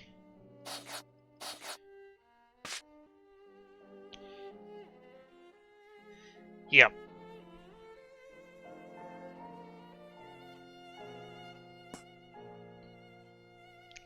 Do I just want to encompass both of you so that this is a...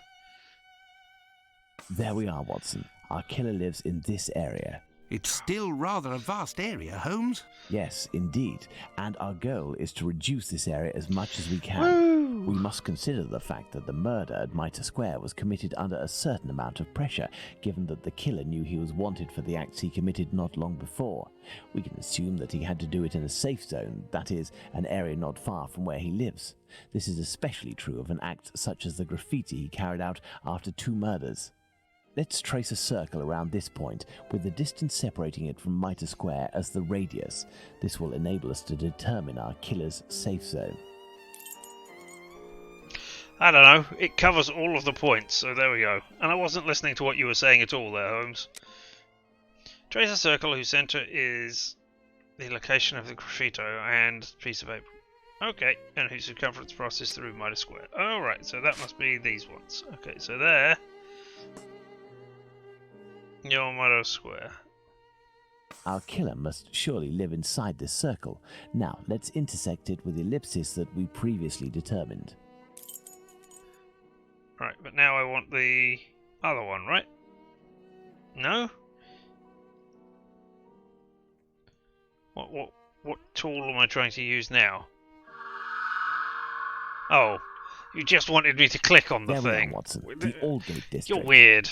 Shouldn't we inform the police so that they can concentrate their efforts on this area of Whitechapel? It is probably already crawling with inspectors, Watson, and I doubt that they would take us seriously, even if they were willing to listen to what we had to say. Let's focus instead on understanding the killer's modus operandi. We know our murderer preys on prostitutes who are penniless, weak, sick, or alcoholic. Indeed, that their he move. distracts them We the need to know moment their before move. killing them, and that he left an anonymous message inciting anti-Semitic hatred at the entrance of a building occupied by Jews. How would you describe this man? What a coward. Listen to Indeed, Holmes' brilliant he's a person introduction. of great What a great... cowardice. Let's look at his murders, and in particular, the depredations on the corpses, putting aside that of Liz Stride, because on that occasion his work was left unfinished. If we recall the observations made on the victims and the parts that were mutilated or damaged on each of the bodies, without forgetting the fact that he also removed 1 or more organs, we can ascertain that our killer evolves during the course of the murders, cowardly and still evolving. And yet, look at the location of our first murder, that of Polly Nichols in Bucks Row. It is the most distant from the area our killer would appear to live. Perhaps this murder was preceded by another within the killer's area. I believe a cowardly killer would commit his first murder in an area close to his home in order to find refuge as quickly as possible on carrying out the act. Holmes, an Indeed. idea just Pass the occurred to me puzzle that is great. fills me with dread. This evolution of which you speak. He will pursue his next victim as long as the conditions permit him to continue killing Watson. But how could one go even further in this horror? Look at what he did to that woman, Catherine Eddowes. In order to avoid having to answer that question, we must act with haste and planning.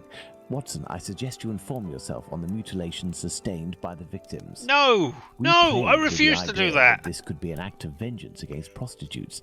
If the mutilations correspond to areas affected by a specific pathology, perhaps the killer wanted to give an eye for an affliction he felt the prostitutes he knew were responsible for.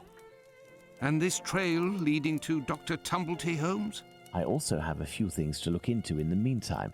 I still have a primary witness to track down, not to mention old trails I've yet to pursue. See you soon, Watson. When we first spoke about the Bucks Row murder with Watson, he was reading a newspaper, The Star, dated September 1st, 1888, I believe, which mentioned similar murders in the preceding months. I have no chance of finding the police reports, but perhaps I could find some information at the Central News Agency. I must go there at once. Afterwards, I'll go back to see Abraham, the owner of the pet shop in Whitechapel. The second Joseph's statement would lead me to believe that he may know the man spotted on the corner of Church Passage that night. If that's the case, I must find this witness so I can question him. Well, I didn't catch that. Why do you think he knew him? Because he didn't want to tell the police or something? Alright, okay. I mean, I can vaguely believe that. Okay. Let us go back to, oh my god. That place. The Central News Agency. There we go. Ah, bullying is there. It won't hurt just this once. What won't hurt this once? Do we want to go and talk to Bulling, or not? Do we want to go to the, let's talk to Bulling. Hey there, Bulling. Hello, Mr. Bulling. So, did your colleague tell you about the tip? What tip? Ah, I see. I gave him an explosive tip and he went without you? Oh, that's not very sporting on his part. No doubt he took all of the credit for his discovery. You're winding me up, eh? I must show Bulling something to make him believe me. Okay. What can we have? Do we actually have anything? Just the tip. Okay, I guess we've got the paper that is here in our inventory. I mean, why? Why is this a puzzle? I owe you. What do you want? Debt. I'm not winding you up. The proof is that he gave me this advance on the debt. That traitor! He owes me if I find him! Before I leave, can you do me a favor? Heck, tell me. I'm looking for some reliable info on the murders committed in Whitechapel in the months before Polly Nichols' attack. Reliable? Ha! You really think you'll find that here? Fine. I'll be honest with you. We have folders that group the dispatches from the current year into categories. In the police law category, you'll find the transcripts from the trials and investigations that we sell to the newspapers that ask us. Perfect. Sadly, I am out of time. I'll leave you to solve it, eh? You're the detective, aren't you? No, actually I'm not the detective. I am the guy who got you to run away. I'm the stirrer of things. In this instance. Hello. Let's try opening the director's office. Okay, now let's read this. Attention! The blue envelopes from the dispatch department contain confidential facts that must not be discussed in the news. As a reminder, they contain the political personalities, essentially the royal family, and economic issues. This dispatches will be retained only to be diffused when Buckingham Palace or the ministers give us the authority. These dispatches. Stevenson and C. Enterprises Bill. Prepare the word of the news in brief compartment. £1. Payment received 12th July 1888. Sir, as the agency receives numerous dispatches, the filing system that you made appears to have been too small, particularly for the world and society sections, which cover too much area and overflow into the boxes below. police law and culture respectively. Would you be able to furnish a device in order to keep only one filing cabinet? While awaiting your response, sir, please accept our best wishes. The Assistant Director. Sir, that's the institute. This is the same one. Alright, okay. So that is obviously pertaining to the puzzle that we're doing here. And let's do this one first. My dear George, your little brother has had some misfortune. My first week of work was very grueling. First, I was given a spot far from the stove, and I am very cold in the morning. Next, I have to sort through the dispatches, the most tedious and boring work imaginable. And yet they're going to make us do it in a game in just a minute. Once the work is done, I must take each envelope to the journalist in question, who won't even deign to look at me. Finally, at the end of my third day, the boss called me into his office to give me a sermon. It seemed I had mixed up the dispatches. I was so worn out I could only protest half-heartedly. He gave me a second chance. So now I'm in a sticky situation. The only helpful note comes from my colleague, Miss Filthin, a charming young woman who is the only one to give me a smile. She helps me as much as she can and tries to prompt me regarding which compartment I should put my dispatches. Because everyone here knows the order of the sections, but no one has bothered to tell me. The lady has so much compassion and slides me notes such as politics and society are on the side, sports is underneath the economy, nationalities is at the end of the row. Oh my god, we're gonna have to do a which section is which. Oh, alright, okay. Front page news is the first compartment, etc. And these confidences are almost words of love from her mouth. I don't think that she likes placing the envelopes on the desk at all, because she ends up with some thanks that are very disturbing. I volunteered for the task, much to everyone's displeasure. Nothing new concerning my landlady, but I managed to repay her for the week, and she consented to keep me. Don't say anything about my troubles to Mumsy. I don't want to alarm her, but not wanting to lie to her, I have chosen not to write. With warmest regards, your brother, Albert. To improve the dispatch filing, propose major info up high, except news in brief. Minor info down low, except police law. Thus, in future, propose also to invert news in brief, which is, for the moment, up high, and police law, which is actually down low. Furthermore, the weather section is almost always empty. Put it with news in brief. Dear Ferdinand, I am confirming my presence on Friday evening at the club. It will be with pleasure, because I must get my mind off things or risk falling into a blank depression. Just imagine, the new laddie still has the favours of Janet. I'm sure I'll end up forgetting him and giving it to me, because I'm not lacking in ideas to get rid of her suitors. Yesterday I randomly placed a few inventions and science with politics dispatches. After all, they are always harebrained items. Given that the compartments are one on top of the other, could have easily been passed as one of the new lad's errors, and, as anticipated, he was called in by the boss. Well, matey, I don't like you. As soon as I have the chance, I will show him how, like in the news, everything is in balance. He looks like a half-wit. He could easily confuse the politics with the society section on his right, and the latter with economics, which is its neighbour. What a lovely mess. Don't know how an intelligent girl like Janet can like a swot like him. But he doesn't have much longer to smile. So what you're telling me is I need to figure out which sections go where, because all of the things have fallen off by mistake. Yep, that sounds like the kind of puzzle we would have here. Anything? Nope.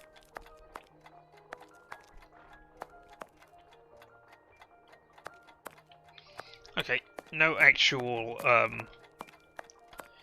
things to take. Alright, so The dossiers are full of papers in dated envelopes. I can't open them. That would be too obvious.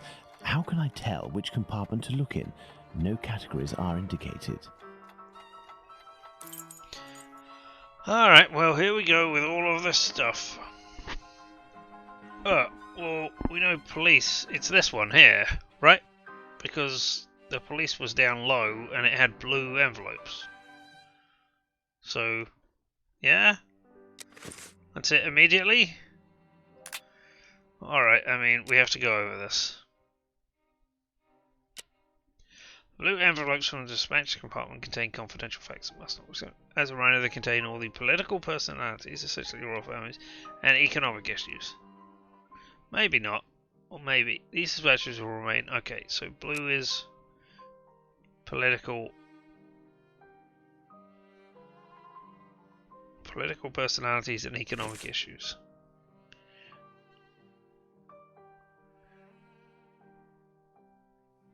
Oh. Okay, sorry. Political personalities and economy. 3 separate things, not politics, political personalities, and then economy. Right, fine.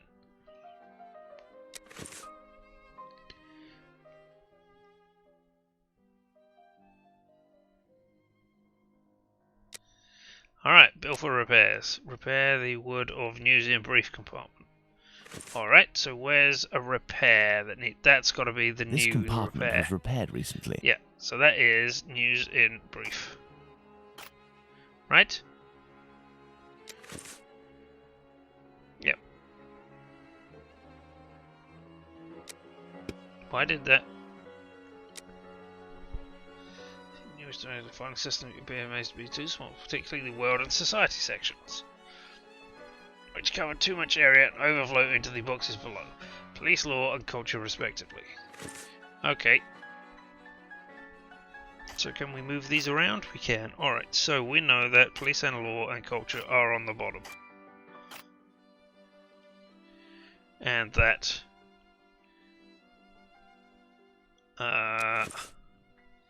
world and society. So world is above police and society is above culture.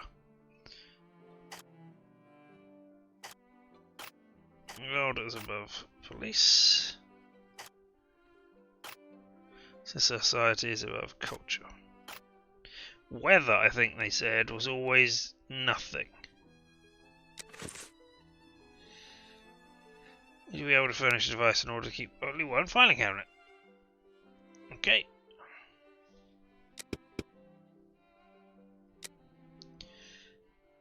First, I'm given a spot for 2 file. Next, I have to sort through dispatches. One will take each envelope of the journalist. Finally, at the end of the day, the boss. Excuse me. And what do we have here? Okay. Politics and society are on the side.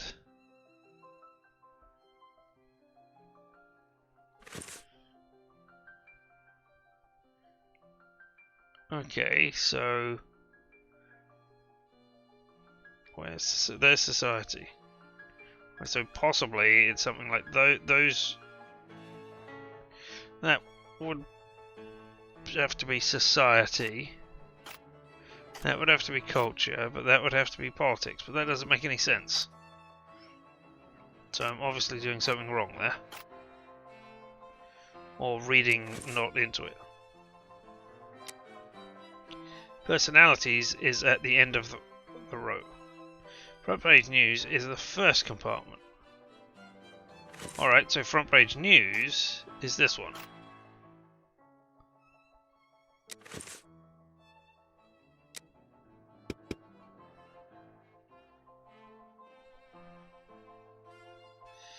Ports is underneath economics. Okay.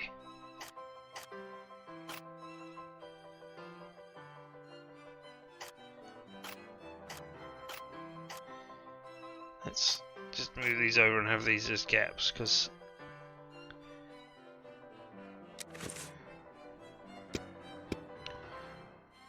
letter 2 Ferdinand. Events in science with politics, after all, they always have right up, given the compartments are on top of one another. Oh, Then inventions and science is not. Alright.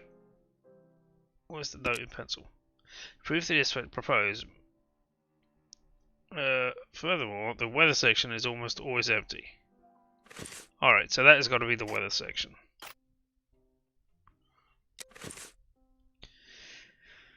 Propose. Major info up high, except news in brief. Minor info down low, except police law.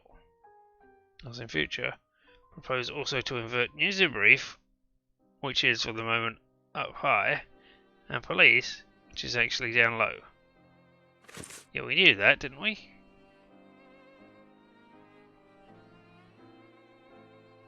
Yeah, that's that way round, right?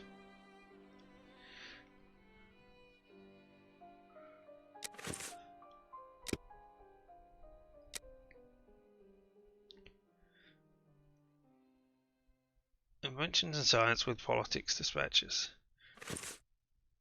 No, okay. There's personalities. So if I've got this right, then these...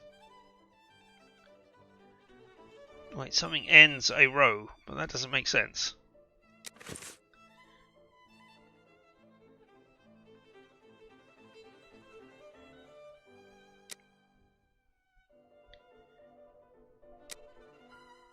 Politics and society are on the side. Does that mean they're next to one another? Is that what you're saying?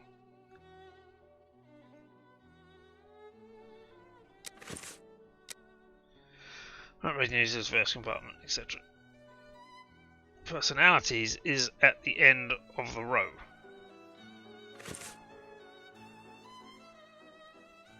So personalities has to go beneath front page then. And then it's just a question of what goes where. We know economy and politics have the blue ones. An envelope is torn. I can tell that this dispatch contains economic information. Ah, okay, then yeah, so that's economy and sport, and that's politics and inventions, and then it's society, culture, world, policies. World is always filled up. So that has got to be police and law, and that is society, and that is culture. No? Have I done that wrong?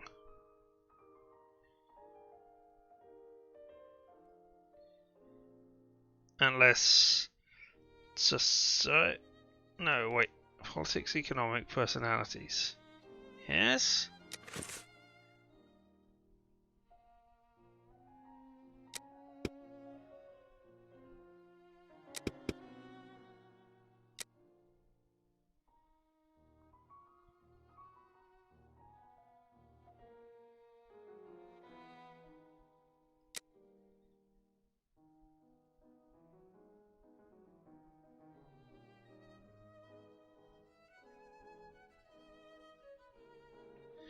Huh.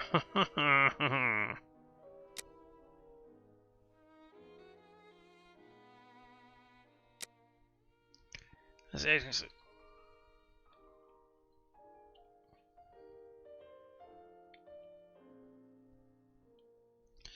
So world and society section. So world is supposed to be above police and law. Society is supposed to be above culture.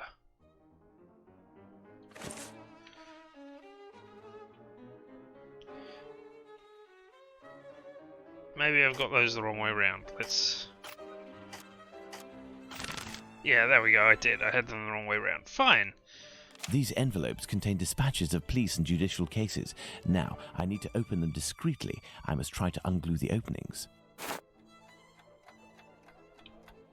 I will do. As soon as I... recheck the letter to Ferdinand just to see...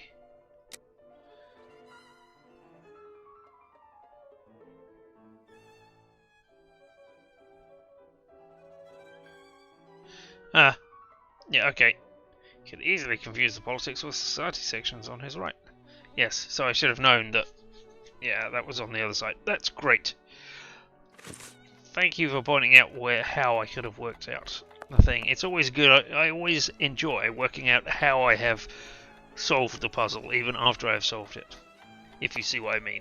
Alright, need to steam open an envelope. I don't see a kettle. Right, but there's... Let's have a quick look. Large envelope closed. In which case... Oh, there's a stove over here, isn't there? Yeah. Can I pick up... No, there's no coal. You're warmed. I need something. Yeah. Where's a kettle? There it is. I need something. Yes, the kettle. I need something. Oh, no, you need water?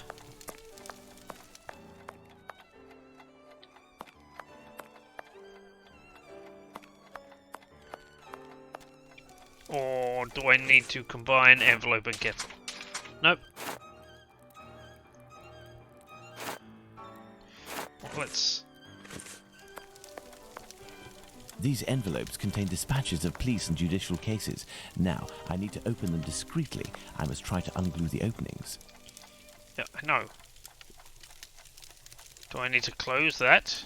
Yes, alright, okay, I'll close that first of all. I need something. No? I need something. Yeah, there's the kettle. I want you to... I need something. No?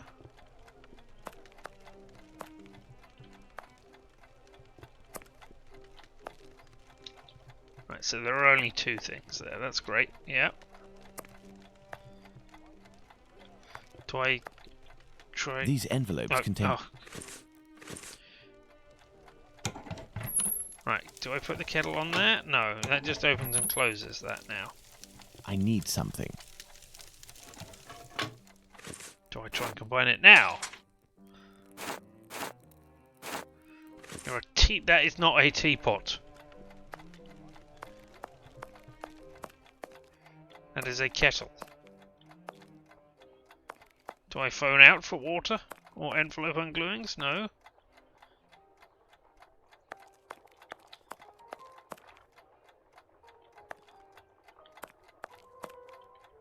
Right. Stand back. There's a door. Aha! Alright, okay. Water. Yep. Oh, I need... There we go. Thank you. There, that will provide me with steam. Indeed it will. Now... No. These envelopes contain dispatches Yeah, of... I get that. Open, and it looks like I'm in luck. This envelope contains precious information. Alright, the testimony in the Smith affair. Oh, before we do that, I'm just going to have a drink of water myself. I'll be back in less than 30 seconds. If I shut up right now, I will be back before you even know I've finished speaking.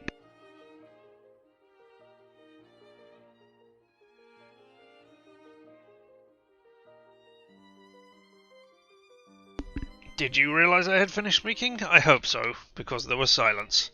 Alright. Day of Inquest, Saturday, April 7th, 1888. Mr. Wynne E. Baxter, the East Middlesex coroner, held an inquiry on Saturday, 7th April, at the London Hospital respecting the death of Emma Elizabeth Smith, aged 45, a widow, lately living at 18 George Street, Spitalfields, who, it is alleged, had been murdered. Chief Inspector West, one of a H Division of Police, attended for the Commissioners of Police. Miss Mary Russell, deputy keeper of a common lodging house, stated that she had known the deceased for about 2 years.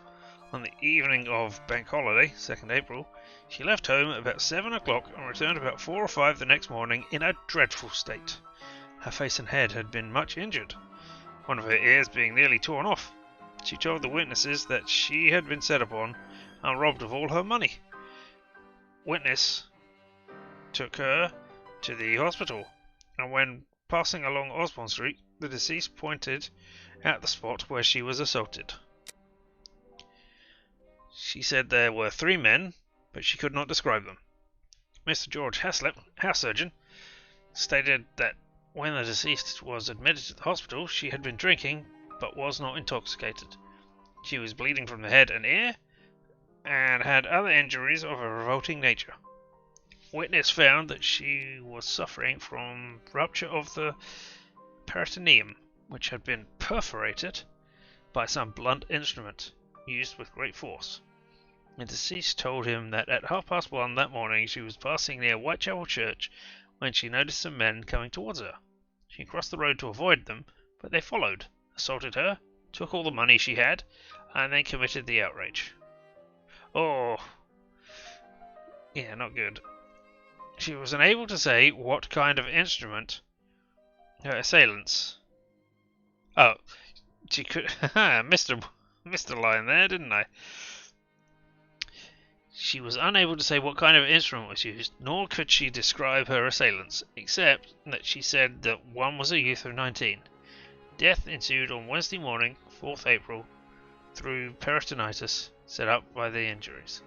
Margaret Hayes, living at the same address as the deceased, disposed to seeing Mrs. Smith in company with deposed to seeing Mrs. Smith in the company with the men at the corner of Farrant Street and Burdant Road. The man was dressed in a dark suit and wore a white silk handkerchief round his neck. He was of medium height, but witnesses did not think she could identify him, or witness. Chief Inspector West, H Division, stated that he had no official information on the subject, was only aware of the case through the daily papers. He had questioned the constables on the beat, but none of them appeared to know anything about the matter. The coroner said that, from the medical evidence, which must be true, it was clear that the woman had been barbarously murdered. It was impossible to imagine a more brutal and dastardly assault, and he thought the ends of justice would be better met by the jury recording their verdict at once than by adjourning to some future date in the hope of having more evidence brought before them. The jury returned a verdict of willful murder against some person or persons unknown. Oh, against the person. Right. No, I was thinking they were saying that, oh, this murder was committed against somebody we didn't know. But no. They wished to charge willful murder against some person or person unknown. Right. The police were making every possible inquiry into the case, but up to yesterday, 8th April, they had not any clue to the persons who committed the outrage. Yep, here we go, more stuff. Testimony in the Tabram case. Last day of inquest, Thursday, August 23rd, 1888. Yesterday afternoon, 23rd August, Mr. George Collier, the Deputy Coroner for the South East Middlesex, resumed the inquiry at the Working Lads Institute, Whitechapel. Working, sorry, not woking. Working being a place, working being, people who work. Into the circumstances attending the death of Martha Turner, or Tabram, a hawker, lately living at 4 Star Place, Star Street, Commercial Road, East. Who was discovered early on the morning of Tuesday the 7th inst, lying dead on the first floor landing of some model dwelling known as George Yard Buildings, Commercial Street, Spitalfields. When found, the woman presented a shocking appearance, there being 39 stab wounds on the body, some of them apparently having been inflicted with a bayonet. Average George Crow, cab driver, not a crab driver, that would be an interesting profession, a crab driver. But anyway, cab driver, 35, George Yard Buildings, disclosed that he got home at 3:30 on Tuesday morning. As he was passing the first floor landing, he saw a body lying on the ground. He took no notice, as he was accustomed to see people lying about there. He did not then know whether the person was alive or dead. He got up at 9:30. When he went down the staircase, the body was not there. Witnesses heard no noise while he was in bed. Police Constable Thomas Barrett, 226H, said the last witness called his attention to the body of the deceased. He sent for a doctor, who pronounced life extinct. Dr. T.R. Killeen of 68 Brick Lane said that he was called to the deceased and found her dead. She had 39 stabs on the body. She had been dead some 3 hours. Her age was about 36 and the body was very well nourished. Witness had since made a post-mortem examination of the body. The left lung was penetrated in 5 places and the right lung was penetrated in 2 places. The heart was penetrated in 1 place, and that would have been sufficient to cause death. The liver was penetrated in 5 places. The spleen was penetrated in 2 places. And the stomach was penetrated in 6 places. The witness did not think all the wounds were inflicted with the same instrument. The wounds generally might have been inflicted by a knife, but such an instrument could not have inflicted one of the wounds, which went through the chest bone. His opinion was one of the wounds was inflicted by some kind of dagger, and that all of them were caused during life. Wow. Not good, he said, understating the situation. Henry Samuel Tabram, 6, River Terrace, East Greenwich, husband of the deceased woman, said he last saw her alive about 18 months ago in the Whitechapel Road. They had been separated for 13 years, owing to her drinking habits. She obtained a warrant against him. For some part of the time, witness allowed her 12 shillings a week, but in consequence of her annoyance, he stopped this allowance 10 years ago, since which time he had made it half a crown a week, and he found she was living with a man. Henry Turner, a carpenter, staying at the Working Men's Home, Commercial Street, Spitalfields, stated that he'd been living with a woman, Tabram, as his wife for about 9 years. 2 or 3 weeks previous to this occurrence, he ceased to do so. He had left her on 2 or 3 occasions in consequence of her drinking habits, but they had come together again. He last saw her alive on Saturday the 4th instance, in Leadenhall Street. He gave her 1 shilling 6 pence to get some drink. When she had money, she spent it in drink. While living with witness, deceased's usual time for coming home was around 11 o'clock. As far as he knew, she had no regular companions and did not know that she walked the streets. He did not know that.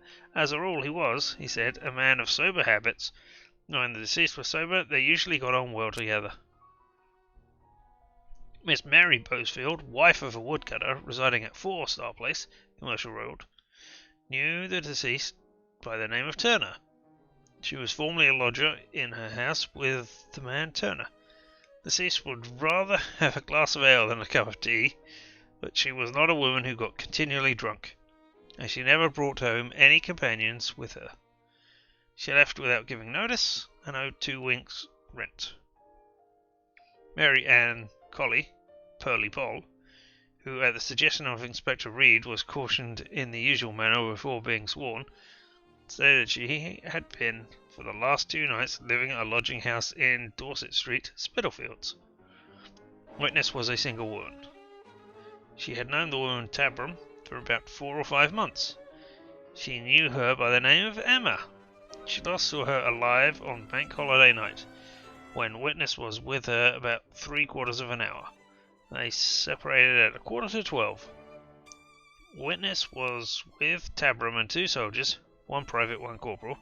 She did not know what regiment they belonged to, but they had white bands even, around their caps. After they separated, Tabram went away with a private, and witness accompanied the corporal up Angel Alley. There was no quarrelling between any of them. Witnesses had been to the barracks to identify the soldiers, and the 2 men she picked out were, to the best of her belief, men she and Tabram were with. The men at the Wellington barracks were paraded before witness. One of the men picked out by the witness turned out not to be a corporal, but he had stripes on his arm.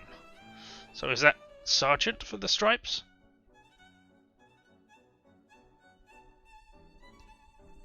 That's a lot of stuff. Detective Inspector Reed made a statement of the efforts made by the police to discover the perpetrators of the murder. Several persons had stated that they saw the deceased woman on the previous Sunday with a corporal. But when all the corporals and privates at the Tower and Wellington barracks were paraded before them, They failed to identify the man. The military authorities afforded every facility to the police. Pearly Poll picked out 2 men belonging to the Coldstream Guards at the Wellington Barracks. One of these men had 3 good conduct stripes. He is proved beyond doubt to have been with his wife from 8 o'clock on the Monday night until 6 o'clock the following morning. The other man was also proved to have been in barracks at 5 minutes past 10 on Bank Holiday night. Police would be pleased if anyone would give the information of having seen anyone with the deceased on the night of Bank Holiday. The coroner, in summing up, said that the crime was one of the most brutal that had occurred for some years. For a poor defenseless woman to be outraged and stabbed in the manner which this woman had been, was almost beyond belief. They could only come to one conclusion, and that was that the deceased was brutally and cruelly murdered. The jury returned a verdict of willful murder against some person or persons unknown. The information excludes the murder of the first woman, Miss Smith. Jack the Ripper can't be the author of that crime. On the other hand, there are enough similarities to suggest he may be the killer of Martha Tabram. I must go to the pet shop. Must go to the pet shop. I must go to the pet shop. Yeah, I know. That's why. Alright, well, Whitechapel, that's where we have the pet shop. Pet shop. Let's see if we can get another cat. I must go to the pet shop. I'm at the pet shop. Closed until further notice. Abraham isn't there. No luck.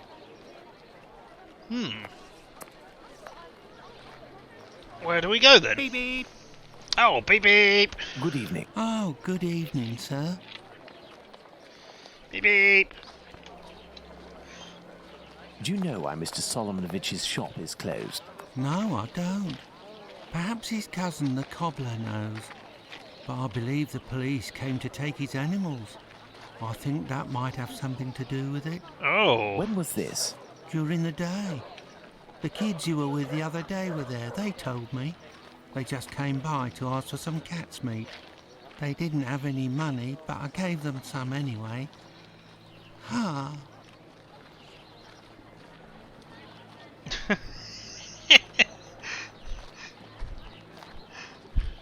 No, you're the unfeeling, calculating machine. Don't ask if something is wrong. Especially not to Mr. Beep Beep. Is something wrong? It's just that there was a little girl with them, the same age as mine. My little girl who went away with her mother, with the angels into the sky. Dr. Watson told me about your loss. Please accept my condolences. Would you like to talk about it? How did it happen? The illness, sir. My poor little girl was in agony, and her face and body were ravaged by please the don't disease. be you. Her face. Yes, she looked like a ghost. What illness was it? Dr. Gibbons tried to explain when I took my little girl to see him, but I didn't understand. I'm sure that he was trying to insinuate it was my fault. I'm sorry, but I don't want to talk about it anymore. I understand. Farewell. Let's go and see Dr. Gibbons. Oh, we're not going to go and talk to the cobbler? He's right here. And ask him. Let's talk to the cobbler first of all. Hello, Mr. Solomonovich. Ah, Mr. Holmes, how are things with you? I What heard happened your to cousin Abraham? Abraham had a problem with his shop. What happened? Ah, if I didn't know you well, I would tell you that it's Jewish business that doesn't concern anyone but the Jews. But as you have a little bit to I do mean, with it, feel free to tell me that you have anyway. the right to know what is going on. Ah, would I have something to do with it? Someone had seen Abraham telling you something and making big gestures near the Imperial Club. A vicious rumor quickly spread, and it has caused him great injustice. A slanderous denunciation attracted the authorities' attention to my cousin's shop. Abraham must be in the process of answering their questions. I Damn. did, indeed, speak with your cousin the other night. I'm shocked at the consequences of this discussion. As I was saying, it's the story of the Jews. In the face of adversity, we are united, but amongst ourselves, it's like anywhere else. As soon as our people take a dislike to someone, for right or wrong, we can be without pity and quite cruel. Don't worry. I'm sure things will get better when you get to be Jews in space. As the history of the world part 1 would have us believe. And indeed, helping the police with their inquiries. This is all very worrying. Your cousin knows one, or rather two, of the men who were at the Imperial Club on the night of the Mitre Square murder. One of the two, a butcher in Aldgate named Joseph, is probably withholding information of the utmost importance. I must find this man. Perhaps you can help me. But there are dozens of Jewish butchers around Aldgate, half of which must be called Joseph. And you know, Mr. Holmes, we Jews prefer to remain in the background of this murderer business, this Jack the Ripper thing. All of London is pointing their fingers at us saying, it's a Jew who disemboweled these women. Our community is in great peril, you know.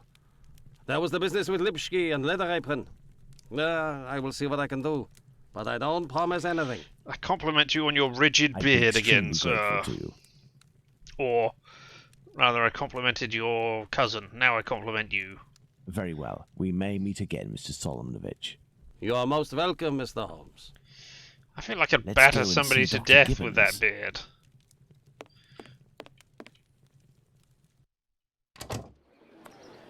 Dr. Gibbons. You better be Dr. Gibbons, because you're the only doctor around here, and I can't really remember your name.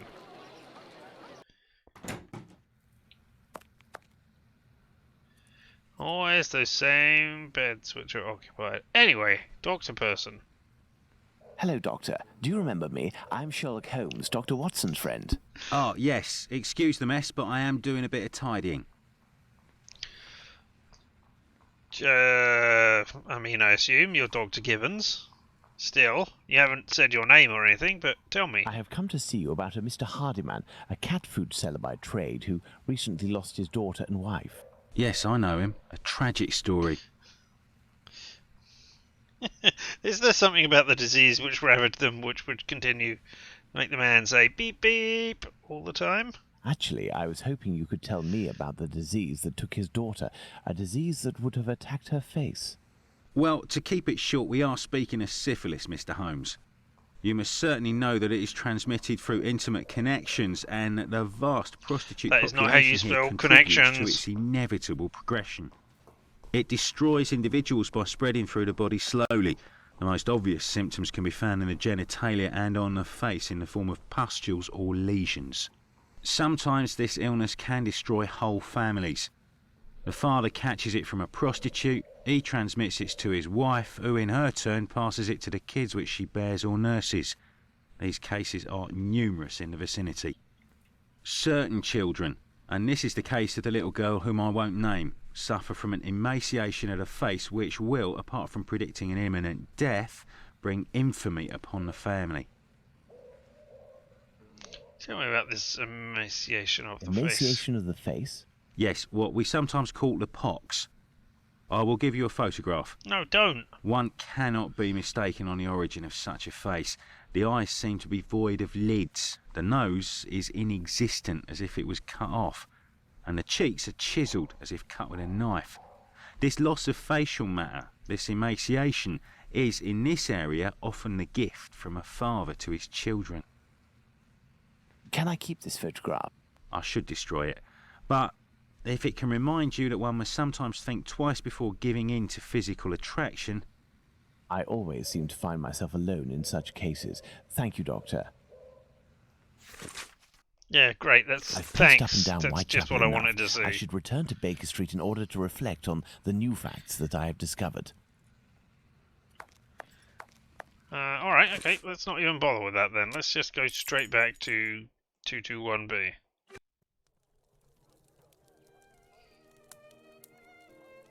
It didn't look like you're opening your mouth there, Holmes, and you're just randomly placing the pipe either Hello, beside your Holmes. mouth or having it morph into your face somehow.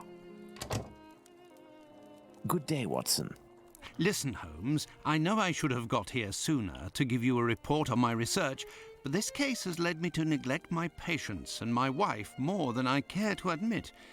I've been able to sort things out over the last few days, and now I am ready to pursue this investigation. It's almost done. Don't You worry. don't have to justify yourself, Watson. Whilst I do tolerate you as an observer, and despite your occasional help with more menial tasks, may I remind you that you are by no means an indispensable part of this case. God damn. Oh, Frogware, you what? tolerate me as an observer, do you? Yes, what the hell are you doing in Look, this? Too much, Holmes. Well, Mr. Detective, despite my absence, I have been working on this case, putting my relationship on the line in the process. And I happen to have a confidential letter that only passed from one lord's hand to another. What it contains is extremely serious and concerns Dr. Tumblety and his collection of uteri. Let me see that. My lord, be hereby assured of my entire collaboration in the affair, to which I must reply. No one will be able to cast opprobrium in our institution or ourselves. Our eminent colleagues support our policies, and they won't cooperate with the police as long as the higher interests that we serve aren't menaced. As you mentioned, we must avoid having to explain to the uncultured masses the exigencies of medical research. A general crisis of confidence will result in inevitable amalgamation that the press would hasten to create between this and the hideous murders committed in the East End. To this end, I tactfully evoke the rumour that you mentioned in your letter when I met with my colleagues. Turns out to have grounds, and these are specifics that I was able to obtain. 18 months thence. Thence? Not hence? Oh, okay. 18 months thence, an American doctor in London did, in fact, contact certain hospitals. His approach was aimed at getting stocks of feminine genitalia, particularly uteri. He was motivated initially by the finalization of his research and of its publication. The doctor in question wanted to include a uterus specimen freshly conserved in formalin, with each of the research dissertations sent to each of the colleagues involved. A large quantity was thus necessary, and this doctor proposed to buy each of the uteri for £20 each. The hospital directors did not pay heed to these demands. Of that I have been assured. Between you and I, my lord, who knows what strange consequences would have followed these demands of an American doctor. The rumours of these unusual commissions made the tour of the hospitals in question at the time, and has spread to others since. Simple day labourers employed in our organisation considered that the gain of £20 could justify a theft. Perhaps worse. The identity of the doctor is unknown to me. Based on the recall of one of my colleagues, this man had the most impressive references. But after a bit of research that I did, I didn't find the existence of any publication with an eventual correlation on this, or the other side of the Atlantic. The man left London shortly after his pitch, it would seem. I cannot help but think that he has perhaps returned to London and has found someone who might furnish him with what he is looking for. Well, there we go.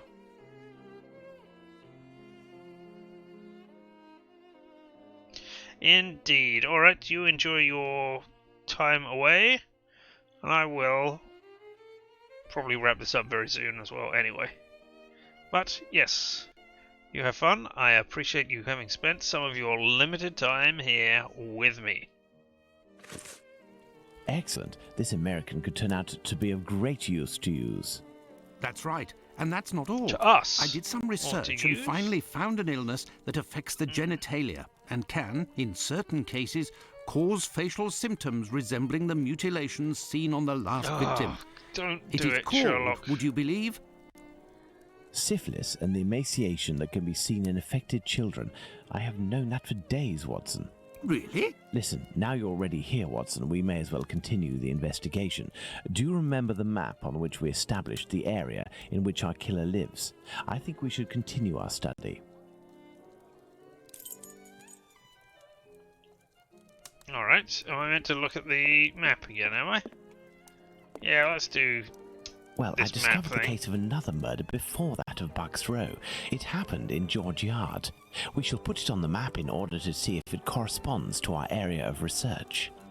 We must place the murder of Martha Tabram in George Yard on the map. What? Well, I mean, it's there, right? So I can just do that. That is where Martha Tabram's murder took place. There's no point going there. I already have all the information we need on that matter. You see, this murder took place in the area in which our killer lives, his safe zone. Nonetheless, there are two major differences between the murder of this Martha Tabram and that of Polly Nichols. Firstly, the blows inflicted are not the same. And the second difference? It follows on from a doctor's opinion. He claims two weapons might have been used, and if there is one group of people we absolutely must not trust in this business, it's doctors. Don't you agree, Watson? Watch it, Holmes. Tabram's Up with murder the took audio- place in an audio area where here. the murderer, whose cowardice is clear, was able to make a quick getaway, that is to say, near his home. For his second murder, he would have wanted to go further afield, so the police would not link these two cases. And as for the other murders, seeing the ineffectiveness of his last one, he headed in different directions to kill his victims while still staying in the vicinity and without going any further than necessary, and all the while planning his escape. My dear Watson, we now know what this man looks Why like, fade to in black? what area he lives, and that he suffered directly or indirectly from syphilis. Let's not forget the anatomical knowledge he must almost certainly possess. Given his lower-class background, a butcher seems very likely. However, it may be the case that the man was a butcher once, but is no longer. He might also have been a medical assistant. Who knows? That's why we need the testimonies of the other Joseph and Dr. Tumblety in order to be certain. What shall we do, Holmes? As the police's cooperation is futile and can be ruled out, we have nothing to do but wait. Watson, wait, and hope we see one of these two men before the killer strikes again. At last, a long day's work done. How are you doing, Holmes? Fine, Watson, just fine. I suppose you still haven't heard any news from Whitechapel. No, Watson. It's been almost a month now. Who Yeah, knows? that's Our killer crazy. may have brought justice upon himself, overcome by remorse and ignominy for his actions. Not a chance, Watson. You haven't done anything about the story of a kidney that was sent in the post and reported by the papers. Why not? The killer left a message on one occasion with the intention of harming. The letter accompanying this package served no purpose other than to give value to its recipient and arouse disgust against its sender. The killer has never done anything for nothing. In order to authenticate the Galston Street message, he left an indisputable piece of evidence. Can we really say as much about this kidney? I don't know. All I know is that there are letters piling up on your desk. Isn't it time to move on to another case? Absolutely not, Watson. I think that the other Joseph is reluctant to meet me. The man he saw must certainly have put the fear of God in him, a man well known for his violence and his hatred towards Jews. There can't be any shortage of those in Whitechapel. I have hope yet. As for Dr. Tumblety... We found him, Mr. Holmes. We found him. Who's that? Dr. Bumblebee. He's been locked up by the bobbies, but they've let him loose. Oi, he was looking round like a rat who's scared of his own shadow. He's gonna do a run at years. Watson, this is our chance. The game is afoot. Let's hope that Tumblety will go to collect his trunk. As for you, my little friends, thank you for lifting this burden that has been on my shoulders for almost a month. Come on, he's not only doing one case. At no point was Holmes only involved in one case. Well, okay, let me rephrase that. I think when he was dealing with Moriarty, at the end, he was only involved in that one case. But during his regular day-to-day, I'm trying to make a living life, he wasn't only involved in one case at a time. But still, on that bombshell with all those H's dropped, I think this is where we will end it for the day. Yes, indeed, that is exactly what will happen. Well, I think, again, we shall get ourselves a save here. And then I shall start talking to you and winding it down. as I say, thank you so very much for being here. Whether live and in person on the VOD, or later on in the chat now, he said, getting those the wrong way round. Despite doing that, I do appreciate you spending some of your limited time here with me. But, until the next time, when we will be picking up tomorrow, hopefully with Deus Ex, if I can fix the save issue that has gone on there. If not, I will have a replacement for it for tomorrow. But, until then, I have been Richard, and this has been LMTDTMFFR, or, say it with me now, limited time offer, no vowels. And you all have fun.